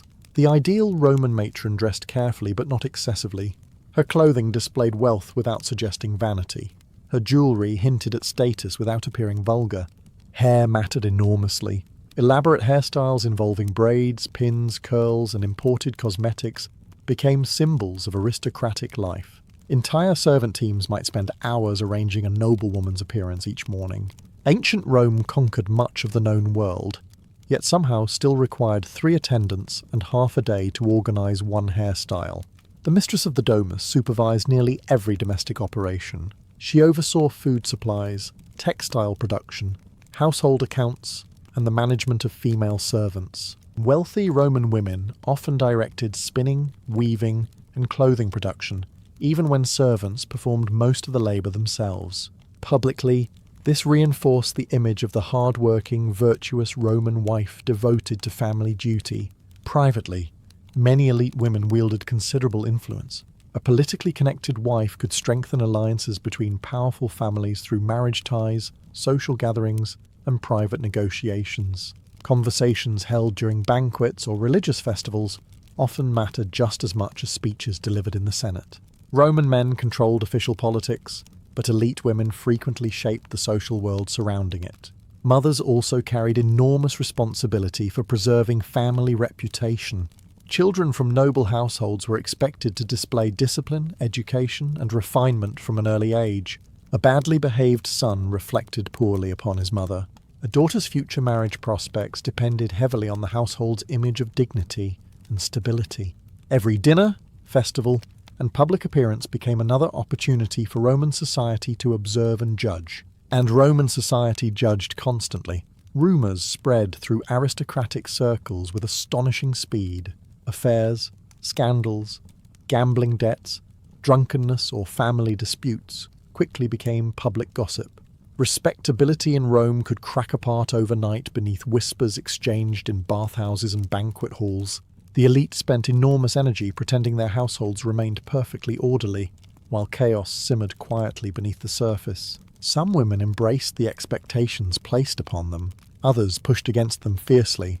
Figures like Livia Drusilla, wife of Augustus, became immensely influential through intelligence, political instinct, and careful public image. She mastered the Roman art of appearing modest, while quietly helping shape imperial power itself, because that was often the true skill required of wealthy Roman women. Not simply obedience, but learning how to exercise power invisibly inside a society deeply uncomfortable, admitting women possessed any at all. For wealthy Roman families, children were not simply loved and raised. They were prepared. Every son and daughter born into an aristocratic household carried the weight of the family's future reputation. A noble child represented legacy, political survival, inheritance, and social ambition, wrapped inside a very expensive little tunic. From the moment they could walk and speak, Roman children were shaped carefully into future adults expected to preserve the honor of the household, and Roman parenting could be extraordinarily strict. Young boys from wealthy families often began formal education early under private tutors, many of whom were educated Greek slaves. Greek culture fascinated Roman elites, who admired Greek philosophy, literature, science, and rhetoric, while simultaneously conquering Greece militarily. Rome had a remarkable ability to defeat civilizations, and then immediately hire them as teachers. Children studied reading, writing, mathematics, history, and especially rhetoric. Public speaking mattered enormously in Roman society. A future senator or magistrate needed to command crowds, defend legal arguments, and survive political debates without humiliating himself publicly. Roman schools therefore placed heavy emphasis on memorization, debate, and delivering speeches with confidence, or at least with enough confidence to hide panic convincingly. Boys from elite households also learned discipline through physical training, riding horses, practicing with weapons, swimming, and athletic exercises prepared them for military service later in life. Roman masculinity valued endurance, self-control, and toughness above nearly everything else. Complaining openly about discomfort was deeply frowned upon. The empire expected its future leaders to remain calm, whether facing political disaster or freezing rain in a military camp somewhere near the edge of civilization. Girls received education too, though usually focused more heavily on domestic management, religion, music, and social etiquette. Wealthy daughters needed to become respectable wives, capable of running influential households and producing strong family alliances through marriage. Some elite women became highly educated in literature and philosophy, but Roman society generally preferred intelligent women to display their intelligence carefully and without threatening male authority too directly. The household itself functioned as a constant classroom. Children observed how their father greeted clients, managed servants, negotiated favors, and maintained dignity in public. They watched their mother oversee domestic life, host guests, and protect the family's reputation. Roman values were taught less through affection and more through repetition, expectation, and example. Punishment was common. Roman fathers possessed enormous legal authority over their children, and discipline could be severe. Tutors carried staffs for corporal punishment. Mistakes, laziness, or disrespect often met harsh correction. because aristocratic families believed weakness invited humiliation in Roman society. Yet despite the strictness, family pride remained deeply important. A successful son brought glory to generations of ancestors. A well-married daughter strengthened the family's future. Every achievement reflected not only personal success, but the honour of the entire household stretching backward through time. Because in ancient Rome, children did not entirely belong to themselves. They belonged partly to the family name, and maintaining that name mattered more than almost anything else in the world. By late afternoon, much of wealthy Roman society drifted toward one of the empire's greatest obsessions, the baths. Not merely for cleanliness, of course. Romans certainly appreciated bathing, but the thermae functioned as far more than giant public washrooms. They were social clubs, business centres, political arenas, exercise grounds, gossip networks, and public theatres of status, all wrapped together beneath marble ceilings and clouds of steam. A wealthy Roman man could spend hours there every day. The great bath complexes of Rome were enormous architectural achievements filled with heated pools, cold plunges, exercise courts, gardens, libraries, and decorated halls lined with statues. Water flowed constantly through sophisticated aqueduct systems, while slaves worked endlessly behind the walls, feeding furnaces to heat entire rooms from beneath the floors. Ancient Rome occasionally feels less like the ancient world, and more like a civilization that accidentally misplaced modern plumbing somewhere around the 5th century. Upon arriving at the baths, aristocrats greeted friends, political allies, and rivals alike. Conversations began casually, while servants carried towels, oils, and fresh clothing behind them. Beneath the relaxed atmosphere, however, every interaction mattered. Deals were discussed quietly beside pools. Political rumours spread through steam-filled chambers. Scandals moved across the city faster than the water flowing through the aqueducts. A senator's failed speech, the governor accused of corruption, a marriage rumoured to be collapsing, a general seeking support for higher office. Roman gossip was not harmless entertainment. Information itself held political power, and the baths became one of the empire's greatest unofficial communication networks. Public reputation remained everything. A wealthy Roman needed to appear confident, cultured, disciplined, and socially connected at all times. Even leisure became performance. How you spoke, dressed, exercised, and interacted with others shaped how society judged you. Too arrogant, and people resented you. Too modest, and rivals sensed weakness. Roman elite life resembled a permanent balancing act performed in expensive sandals. Meanwhile, the baths also revealed Rome's obsession with status distinctions. The wealthy often attended private sections or arrived with entourages of servants carrying perfumes, oils, and refreshments. Some aristocrats practically transformed bathing into a royal procession. Others criticized such extravagance publicly, while secretly competing to outdo one another in luxury. Roman morality frequently depended on condemning excess while privately enjoying it immensely. Women attended baths as well, though often at separate times or in different facilities depending on the city and period. Elite Roman women also used these spaces to exchange news, arrange marriages, discuss household affairs, and monitor the shifting alliances of aristocratic society. Because everywhere in Rome, social life and politics blended together completely. By the time evening approached, many wealthy Romans had already conducted half a day's worth of networking inside warm pools and echoing marble halls. Then they returned home to prepare for the true centerpiece of aristocratic Roman life, the dinner banquet. And in Rome, dinner was never simply about food. As sunset spread across the rooftops of Rome, lamps flickered alive inside the wealthy domus, and servants hurried through the halls preparing for the most theatrical event of the day, the cena, the evening banquet. For aristocratic Romans, dinner was not merely a meal. It was a performance of wealth, education, power, and social dominance conducted while reclining sideways and attempting to appear effortlessly sophisticated.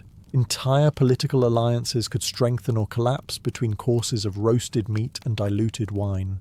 Guests arrived dressed carefully in fresh tunics and perfumes imported from distant provinces.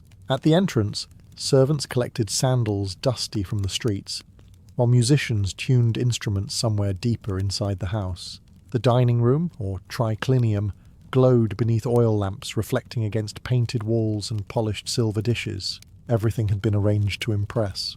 The host reclined on cushioned couches beside his closest guests according to status and importance. Seating mattered enormously. Being placed near the host signalled favour and prestige. Being placed farther away quietly announced your position in the social hierarchy. Roman dinner parties often resembled polite psychological warfare with wine. Servants moved constantly through the room carrying trays of food in carefully timed waves. Wealthy Romans prided themselves on exotic ingredients gathered from across the empire. Oysters, dormice, figs, olives, honey cakes, fish sauces, imported spices, and roasted meats decorated elaborately for display. Some aristocrats became obsessed with culinary extravagance, serving dishes shaped like mythical creatures or presenting rare animals simply because they could. Nothing says stable civilization quite like arguing about philosophy, while someone unveils an elaborately seasoned peacock nearby. Entertainment accompanied the meal continuously. Musicians played softly while poets recited verses for approval. Dancers performed between courses. Philosophical debates emerged beside drunken gossip and political discussions. Educated Romans admired Greek culture deeply, so wealthy guests often quoted Greek literature or discussed Stoic philosophy during dinner to display refinement, at least until the wine reached its later stages. Then conversations usually became louder, more emotional, and significantly less philosophical. Behind the spectacle, however, tension always lingered. Every guest evaluated the success of the banquet. Was the food impressive enough? Were the servants efficient? Did the host appear generous or desperate for attention? Roman aristocrats judged one another relentlessly through these gatherings. A poorly organized dinner could damage social standing. A magnificent banquet strengthened prestige across the city by the next morning. Meanwhile, servants worked almost invisibly beneath the glow of aristocratic luxury. Slaves refilled cups, removed dishes, cleaned spills, lit lamps, and endured endless demands while trying not to attract anger or humiliation from intoxicated guests. As the evening deepened, the atmosphere softened into heavy conversation and drifting smoke from oil lamps. Outside the domus, Rome's streets grew darker and quieter. Inside, however, the wealthy still reclined among wine cups and fading music, savouring the final hours of another carefully staged day. Because in ancient Rome, status did not sleep early. As the banquet finally wound down and the last guests disappeared into the lamplit streets of Rome, the wealthy household slowly exhaled. The music faded first. Then came the scraping of couches, the quiet murmurs of drunken farewells, and the soft clatter of empty cups being gathered by exhausted servants. Oil lamps flickered low against painted walls, while the smell of wine, perfume, roasted meat, and smoke lingered heavily through the triclinium. Another evening of Roman aristocratic theatre had ended successfully. No public insults, no political disasters, no guest vomiting directly onto the imported mosaic floor. By Roman standards, an excellent night. The paterfamilias retired deeper into the domus, often accompanied by a trusted servant carrying lamps ahead through darkened corridors. Before sleeping, many Romans visited the household shrine once more, offering brief prayers to the Lares and Penates, the protective spirits believed to guard the home and family. Religion in Rome existed everywhere, not only in temples and ceremonies, but woven quietly into ordinary daily routines. Meanwhile, the household itself remained awake far longer than its masters. Servants still had work to finish. Tables needed cleaning. Leftover food stored carefully. Floors swept. Lamps extinguished room by room. Kitchens scrubbed after hours of cooking beside burning charcoal fires. Some slaves prepared clothing for the following morning, while others secured doors and checked storerooms. The luxury enjoyed upstairs rested upon labour continuing long after the wealthy had gone to sleep. Outside, Rome itself never fully rested. In ancient Greece, hair was never just hair. A simple braid, a trimmed beard, or a loose curl resting against the shoulder could quietly reveal a person's age, status, gender, grief, wealth, or place within society. Greeks viewed hair almost like a language woven directly onto the body. Without speaking a single word, someone's hairstyle could announce whether they were a child, a warrior, a bride, a mourner, or a slave. And naturally, the Greeks took this very seriously. The cities of ancient Greece overflowed with carefully maintained appearances. In Athens, Sparta, Corinth, and countless smaller settlements, grooming reflected ideas about beauty, discipline, and civilization itself. Greeks admired balance and harmony in nearly everything: architecture, philosophy, sculpture, and even hairstyles. The ideal appearance was meant to seem elegant without appearing excessive, though human vanity has historically struggled with moderation since roughly the invention of polished bronze mirrors. For men, hair and beards symbolized maturity and dignity. Young boys often wore their hair long before eventually cutting it during important rites of passage into adulthood. Adult men commonly grew beards as signs of wisdom, masculinity, and social respectability. Philosophers became especially associated with flowing beards, partly because wisdom apparently looked more convincing when attached to dramatic facial hair. Meanwhile, women's hair carried enormous symbolic importance throughout Greek society. Most respectable women wore their hair long, often styled into braids, knots, or carefully arranged curls, held in place with ribbons, pins, or cloth bands. Wealthier women spent significant time arranging their appearance, assisted by servants or female attendants. Hair oils scented with olive oil, herbs, and perfumes helped soften and style the hair beneath the Mediterranean sun. Greek art preserved these ideals everywhere. Statues of gods and goddesses displayed intricate waves and curls carved carefully into marble. Vase paintings showed noblewomen adjusting elaborate hairstyles while warriors tied back their hair before battle. Even the gods themselves reflected Greek beauty standards. Apollo appeared youthful with flowing curls, while Athena wore controlled, dignified hair beneath her helmet. But hairstyles were not merely about beauty. Hair also played important roles in religion, mourning, marriage, and sacrifice. Locks of hair might be dedicated to the gods before adulthood. Brides arranged their hair carefully for wedding ceremonies, symbolizing transition into married life. During funerals, mourners cut their hair short or tore at it publicly to express grief. To the Greeks, hair represented both identity and transformation. It changed as life changed. A child's curls would not remain the same forever. A warrior returning from battle might appear altered. A widow's hair could become a visible sign of sorrow. Through every stage of life, the body itself carried symbols society immediately understood. And among those symbols, few were more personal or more visible than the hair upon one's head. In ancient Greece, childhood did not last forever. Society expected boys and girls to move steadily toward adulthood, marriage, duty, and social responsibility. Hair became one of the clearest visible markers of that journey. A Greek child's hairstyle often revealed exactly where they stood in life. Young boys commonly wore their hair long during childhood, sometimes falling in soft curls around the shoulders. These curls symbolized youth, innocence, and the protection of the gods during the vulnerable early years of life. On painted pottery and carved reliefs, Greek children often appear almost angelic by modern standards, with carefully styled hair and delicate features, which is slightly ironic, considering many of them were probably running barefoot through dusty streets 5 minutes earlier, causing chaos near olive stalls. Families cared deeply about children's hair. Mothers and female servants brushed, washed, and scented it with oils while protecting it from lice, dirt, and the relentless Mediterranean heat. Combs made from bone or wood helped untangle curls, though ancient grooming was rarely as graceful as Greek sculpture suggests. Somewhere in Athens, at any given moment, a child was absolutely complaining, while someone painfully dragged a comb through tangled hair. For boys especially, long hair carried symbolic importance before adulthood. In several Greek regions, cutting the hair marked an important rite of passage. As boys approached maturity, they dedicated locks of their childhood hair to gods such as Apollo or local deities connected with youth and protection. The ritual represented the end of childhood and the beginning of adult responsibilities. Spartan boys experienced this transition differently from Athenian youths. In Sparta, life centered around military discipline from an early age.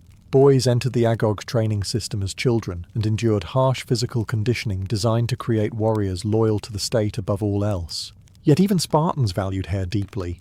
Adult Spartan men famously wore long hair, believing it made handsome men more impressive and frightening men more terrifying in battle.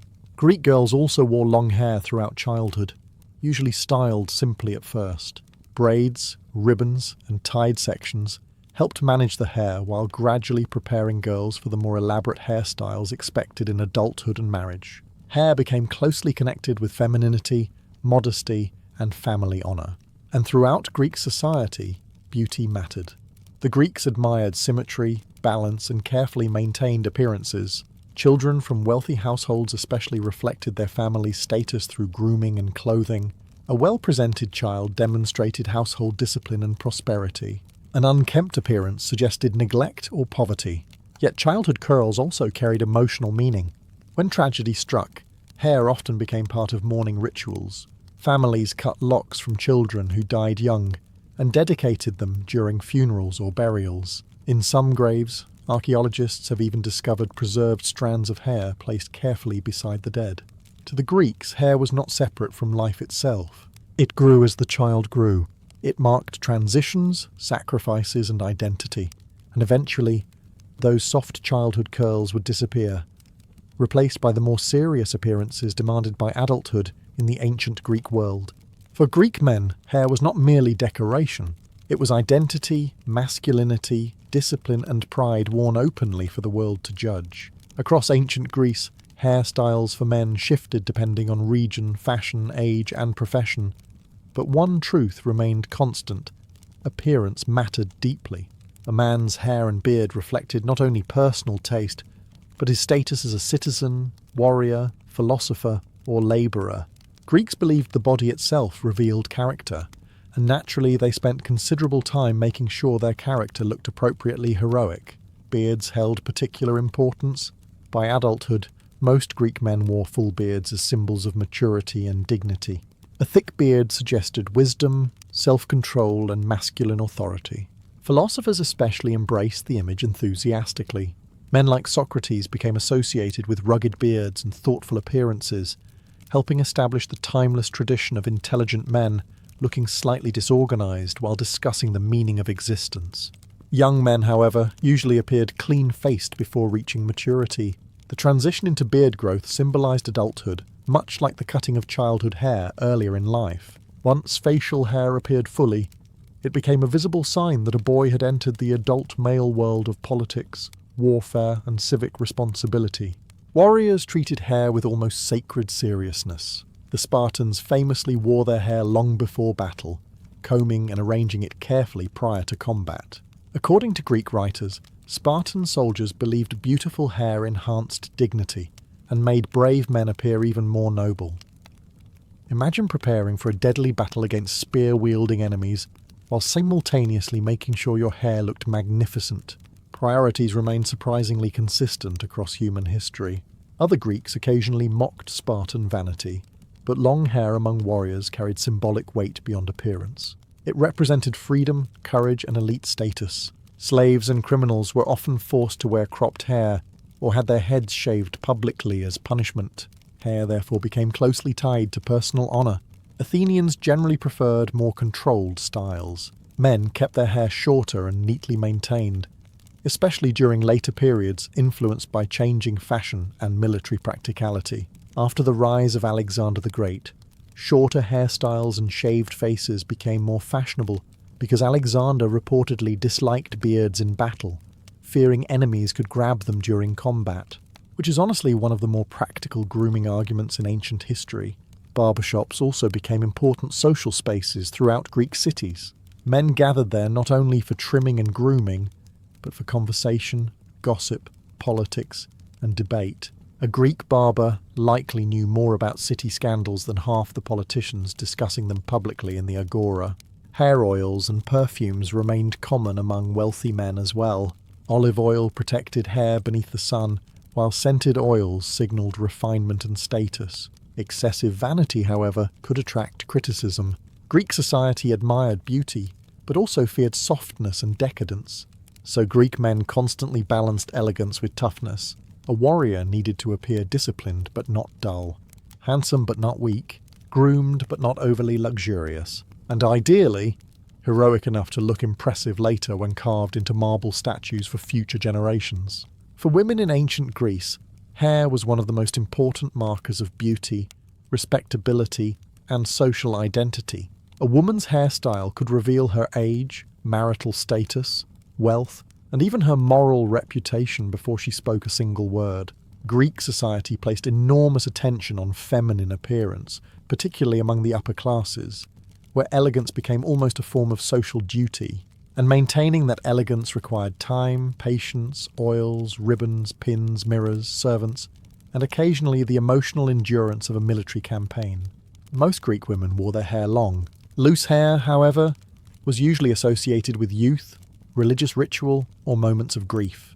Respectable adult women commonly styled their hair into controlled arrangements, braided crowns, coiled buns, knotted styles at the back of the head, or carefully pinned curls framing the face. The Greeks admired harmony and balance in feminine beauty.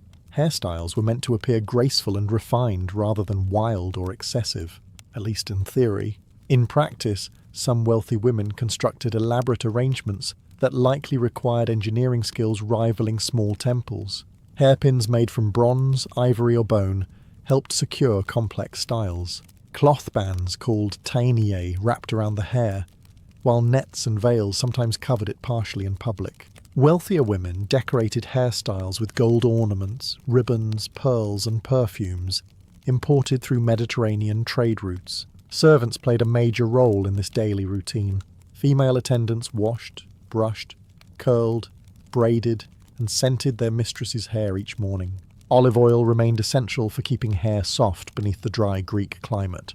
Perfumed oils blended with herbs and flowers added fragrance, turning grooming into both cosmetic care and social ritual. Greek literature occasionally reveals how seriously women valued their hair. Comedies mocked vanity and expensive grooming habits. Philosophers warned against excessive luxury. Meanwhile, aristocratic women quietly continued spending large portions of the morning arranging curls with complete determination. Civilization survives through consistency.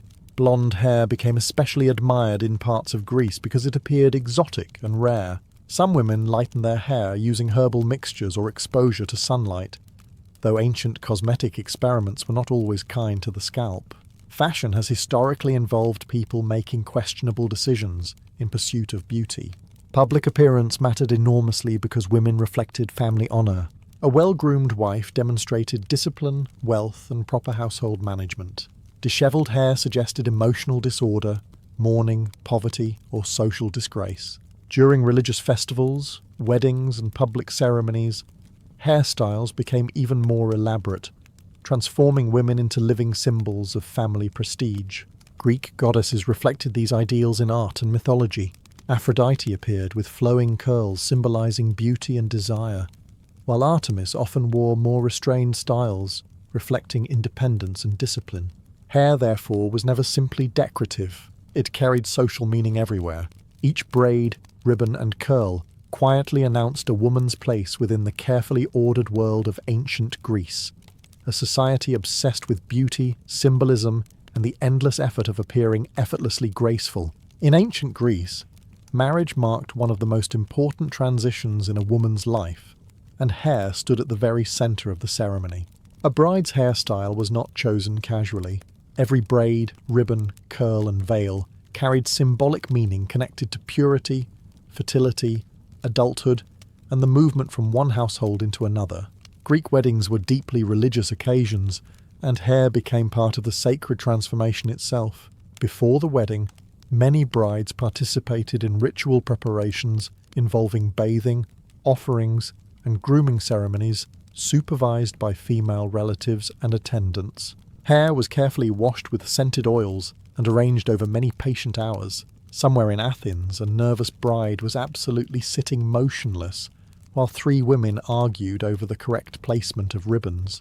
Long hair symbolized femininity and fertility, qualities highly valued in Greek marriage traditions. Brides often wore their hair elaborately braided or gathered into elegant knots, secured with decorative pins, golden bands, or veils. White ribbons frequently appeared in the hairstyle, representing purity and transition into married life. Veils played an especially important role.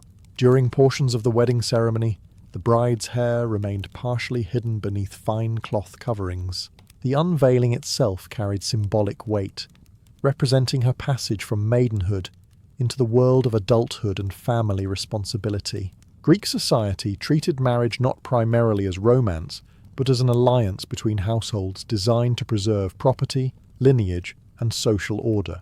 Love was appreciated, certainly, but stable inheritance tended to receive significantly more planning. Hair also connected directly with religion during marriage rituals. Brides commonly dedicated locks of hair to deities before the ceremony, especially to goddesses associated with marriage and protection, such as Hera or Artemis. These offerings symbolized the leaving behind of childhood and the acceptance of adult responsibilities. Men underwent simpler transformations by comparison, because ancient societies consistently expected women to carry approximately 90% of ceremonial symbolism, while men mostly tried not to spill wine during public rituals. Wedding processions moved through the streets accompanied by torches, songs, and celebration. The bride's carefully arranged hair became part of the public spectacle, demonstrating the honor and wealth of both families involved. Guests observed every detail closely. Beautiful grooming reflected successful household preparation and respectable social standing. After marriage, hairstyles often changed subtly to reflect a woman's new role as wife and future mother. Married women generally wore more controlled and mature styles compared to unmarried girls, whose loose curls still symbolized youth. Hair also remained tied to fertility and motherhood after the wedding itself. During religious festivals connected with childbirth and family life, women continued using hair rituals and offerings as acts of devotion to the gods. To the Greeks, marriage transformed not only social identity, but physical presentation as well. A new hairstyle marked a new life, and beneath the ribbons, oils, and carefully pinned curls stood the quiet reality at the center of Greek society itself. Marriage was not simply personal. It was sacred, political, and deeply symbolic all at once. In ancient Greece, hair did more than reflect beauty or personal style. It also revealed power. A single glance at someone's grooming could often expose their social position immediately, citizen or slave, noblewoman or servant, wealthy youth or exhausted laborer. Greek society relied heavily on visible symbols of status, and hair became one of the clearest markers dividing freedom from servitude.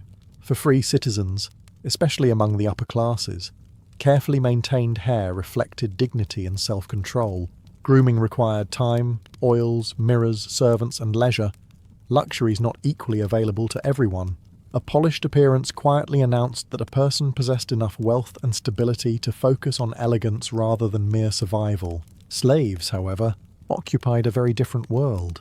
Many enslaved people wore their hair short for practical reasons connected to labor and control. Agricultural workers, household servants, miners, and rowers could not realistically maintain elaborate hairstyles while enduring exhausting physical work. Cropped hair also visually separated slaves from elite citizens whose carefully styled curls symbolized freedom and refinement. In some cases, shaving the head carried deliberate humiliation.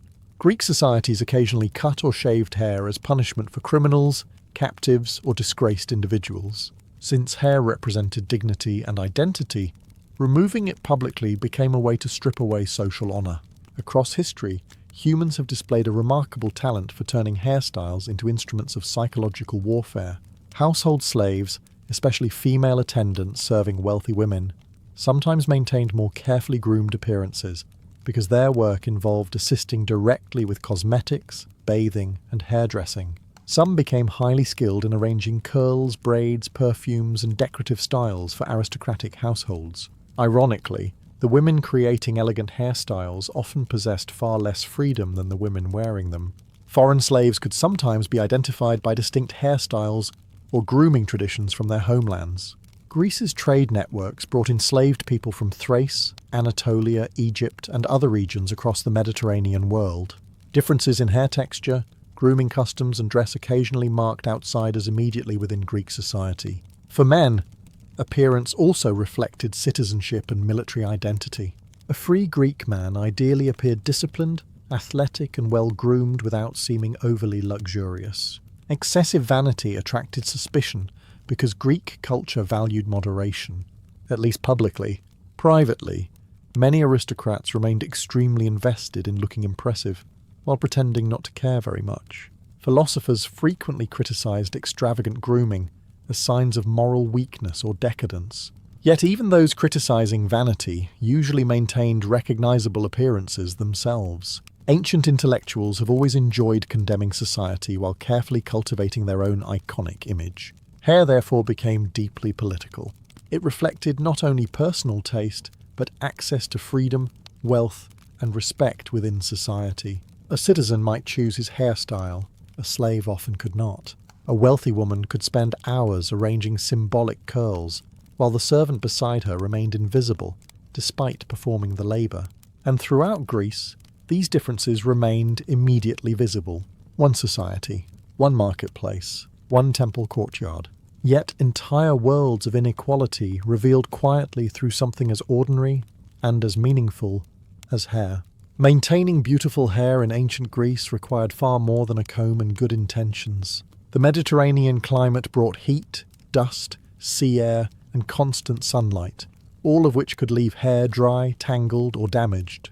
Greeks therefore developed elaborate daily grooming routines involving oils, perfumes, combs, mirrors, and cosmetics designed to preserve softness and elegance.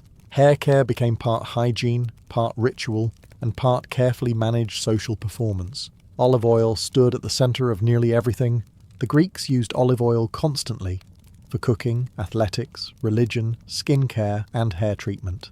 Men and women rubbed scented oils into their hair to protect it from dryness, while adding shine and fragrance. Wealthier households infused oils with herbs, flowers, and imported perfumes such as myrrh or saffron, creating scents associated with refinement and status. A noblewoman entering a gathering might announce her presence long before speaking, simply because expensive perfume drifted through the room first. Greek grooming tools were surprisingly sophisticated. Bone and wooden combs untangled curls, while bronze mirrors reflected carefully arranged hairstyles back at their owners. Hairpins, ribbons, nets, and decorative bands allowed complex styles to hold throughout the day, despite heat and movement. Female servants often handled much of this work inside wealthy households.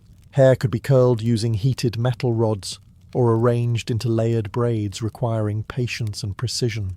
A single elaborate hairstyle might consume hours. Somewhere in ancient Athens, an exhausted servant absolutely stared at a half-finished braid and questioned every life decision leading to that moment. Men also participated heavily in grooming culture. Beards were trimmed carefully. Hair was washed, combed, and oiled regularly. Athletes cleaned themselves after exercise using oils and scraping tools called strigils, removing sweat and dirt from both body and hair. Greek society admired physical beauty deeply, especially among young men, and appearance became tied closely to ideals of health, discipline, and self-control. Public spaces reflected this obsession with grooming. Barbershops became common social centres, where men gathered not only for haircuts, but also for gossip, debate, and political discussion. Philosophers, merchants, and citizens exchanged news while barbers worked through crowded rooms filled with conversation and flying curls of hair. Ancient Greece effectively turned haircuts into community events. At the same time, moral debates surrounded luxury and cosmetics. Some philosophers warned that excessive perfumes and elaborate grooming weakened character. Simplicity, moderation, and self-discipline were praised as ideal virtues. Yet Greek elites continued importing expensive oils and decorating themselves enthusiastically anyway. Human beings have always enjoyed criticizing vanity while secretly purchasing scented products. Religious practices also connected closely with hair care. Participants in festivals washed and groomed themselves before entering sacred spaces. Priests and priestesses maintained specific appearances tied to ritual purity. Clean, carefully arranged hair reflected order, discipline, and respect toward the gods. To the Greeks, grooming was never entirely superficial. Beautiful hair reflected inner balance, social identity, and civilized behavior itself. Because in a culture obsessed with harmony and appearance, even the smallest curl carried meaning. In ancient Greece, hair was not only connected to beauty and celebration, it also belonged to grief. When death entered a household, The carefully arranged curls and braided elegance of daily life often disappeared immediately. Hair became part of mourning rituals so emotional and symbolic that even a single cut lock could carry enormous meaning. To the Greeks, grief was not meant to remain hidden quietly inside the heart. It was meant to be seen, and hair made sorrow visible. During funerals, mourners commonly cut or tore their hair as a public sign of suffering.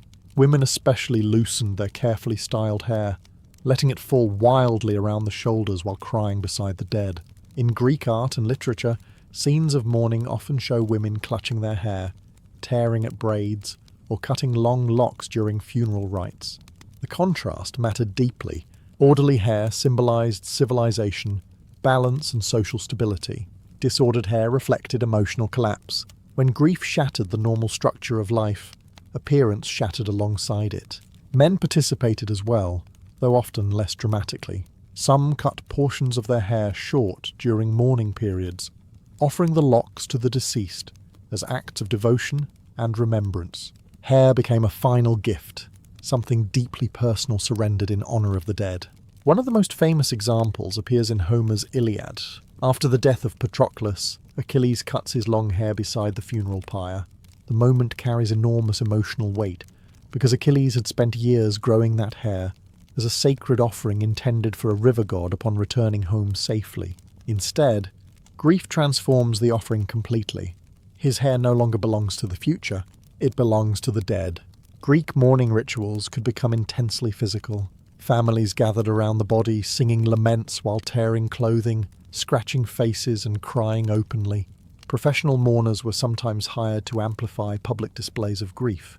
Ancient funerals occasionally resembled emotionally devastating theatrical performances, where everyone participated fully, and subtle restraint was considered almost suspicious. Hair also appeared in sacrificial rituals beyond funerals. Before major life transitions or dangerous journeys, Greeks sometimes dedicated locks of hair to the gods. Young people offered childhood curls before entering adulthood. Sailors cut hair before voyages seeking divine protection. Warriors made offerings before battle. Hair symbolized a part of the self permanently surrendered in exchange for favor, protection, or remembrance. Because hair continued growing throughout life, Greeks viewed it as deeply connected to personal identity and vitality. Cutting it therefore carried emotional and spiritual power. Even slaves and captives experienced this symbolism differently. Forced shaving could represent humiliation and loss of identity, while voluntary cutting during mourning reflected love and devotion. The action itself remained the same. The meaning changed entirely depending on circumstance. To the Greeks, hair was never just decoration resting upon the body. It carried memory. It carried sacrifice. And during moments of death and grief, it became one of the most visible ways human beings expressed the unbearable weight of loss. Long after the city-states of ancient Greece faded into history, their ideas about beauty, grooming, and hair continued shaping the world. The Greeks believed the human body should reflect harmony, balance, and proportion. Hair became part of that philosophy, whether arranged in careful curls, braided beneath ribbons, or flowing beneath a warrior's helmet. Greek hairstyles aimed to appear graceful without seeming chaotic. The ideal was beauty controlled by discipline, at least ideally. Human vanity, naturally, remained slightly less philosophical in practice. Greek sculptors preserved these standards in marble across centuries. Statues of athletes displayed carefully carved curls resting against smooth foreheads. Goddesses appeared with elegant waves cascading over their shoulders. Philosophers wore thoughtful beards that somehow communicated both wisdom and the possibility they had not slept properly in days.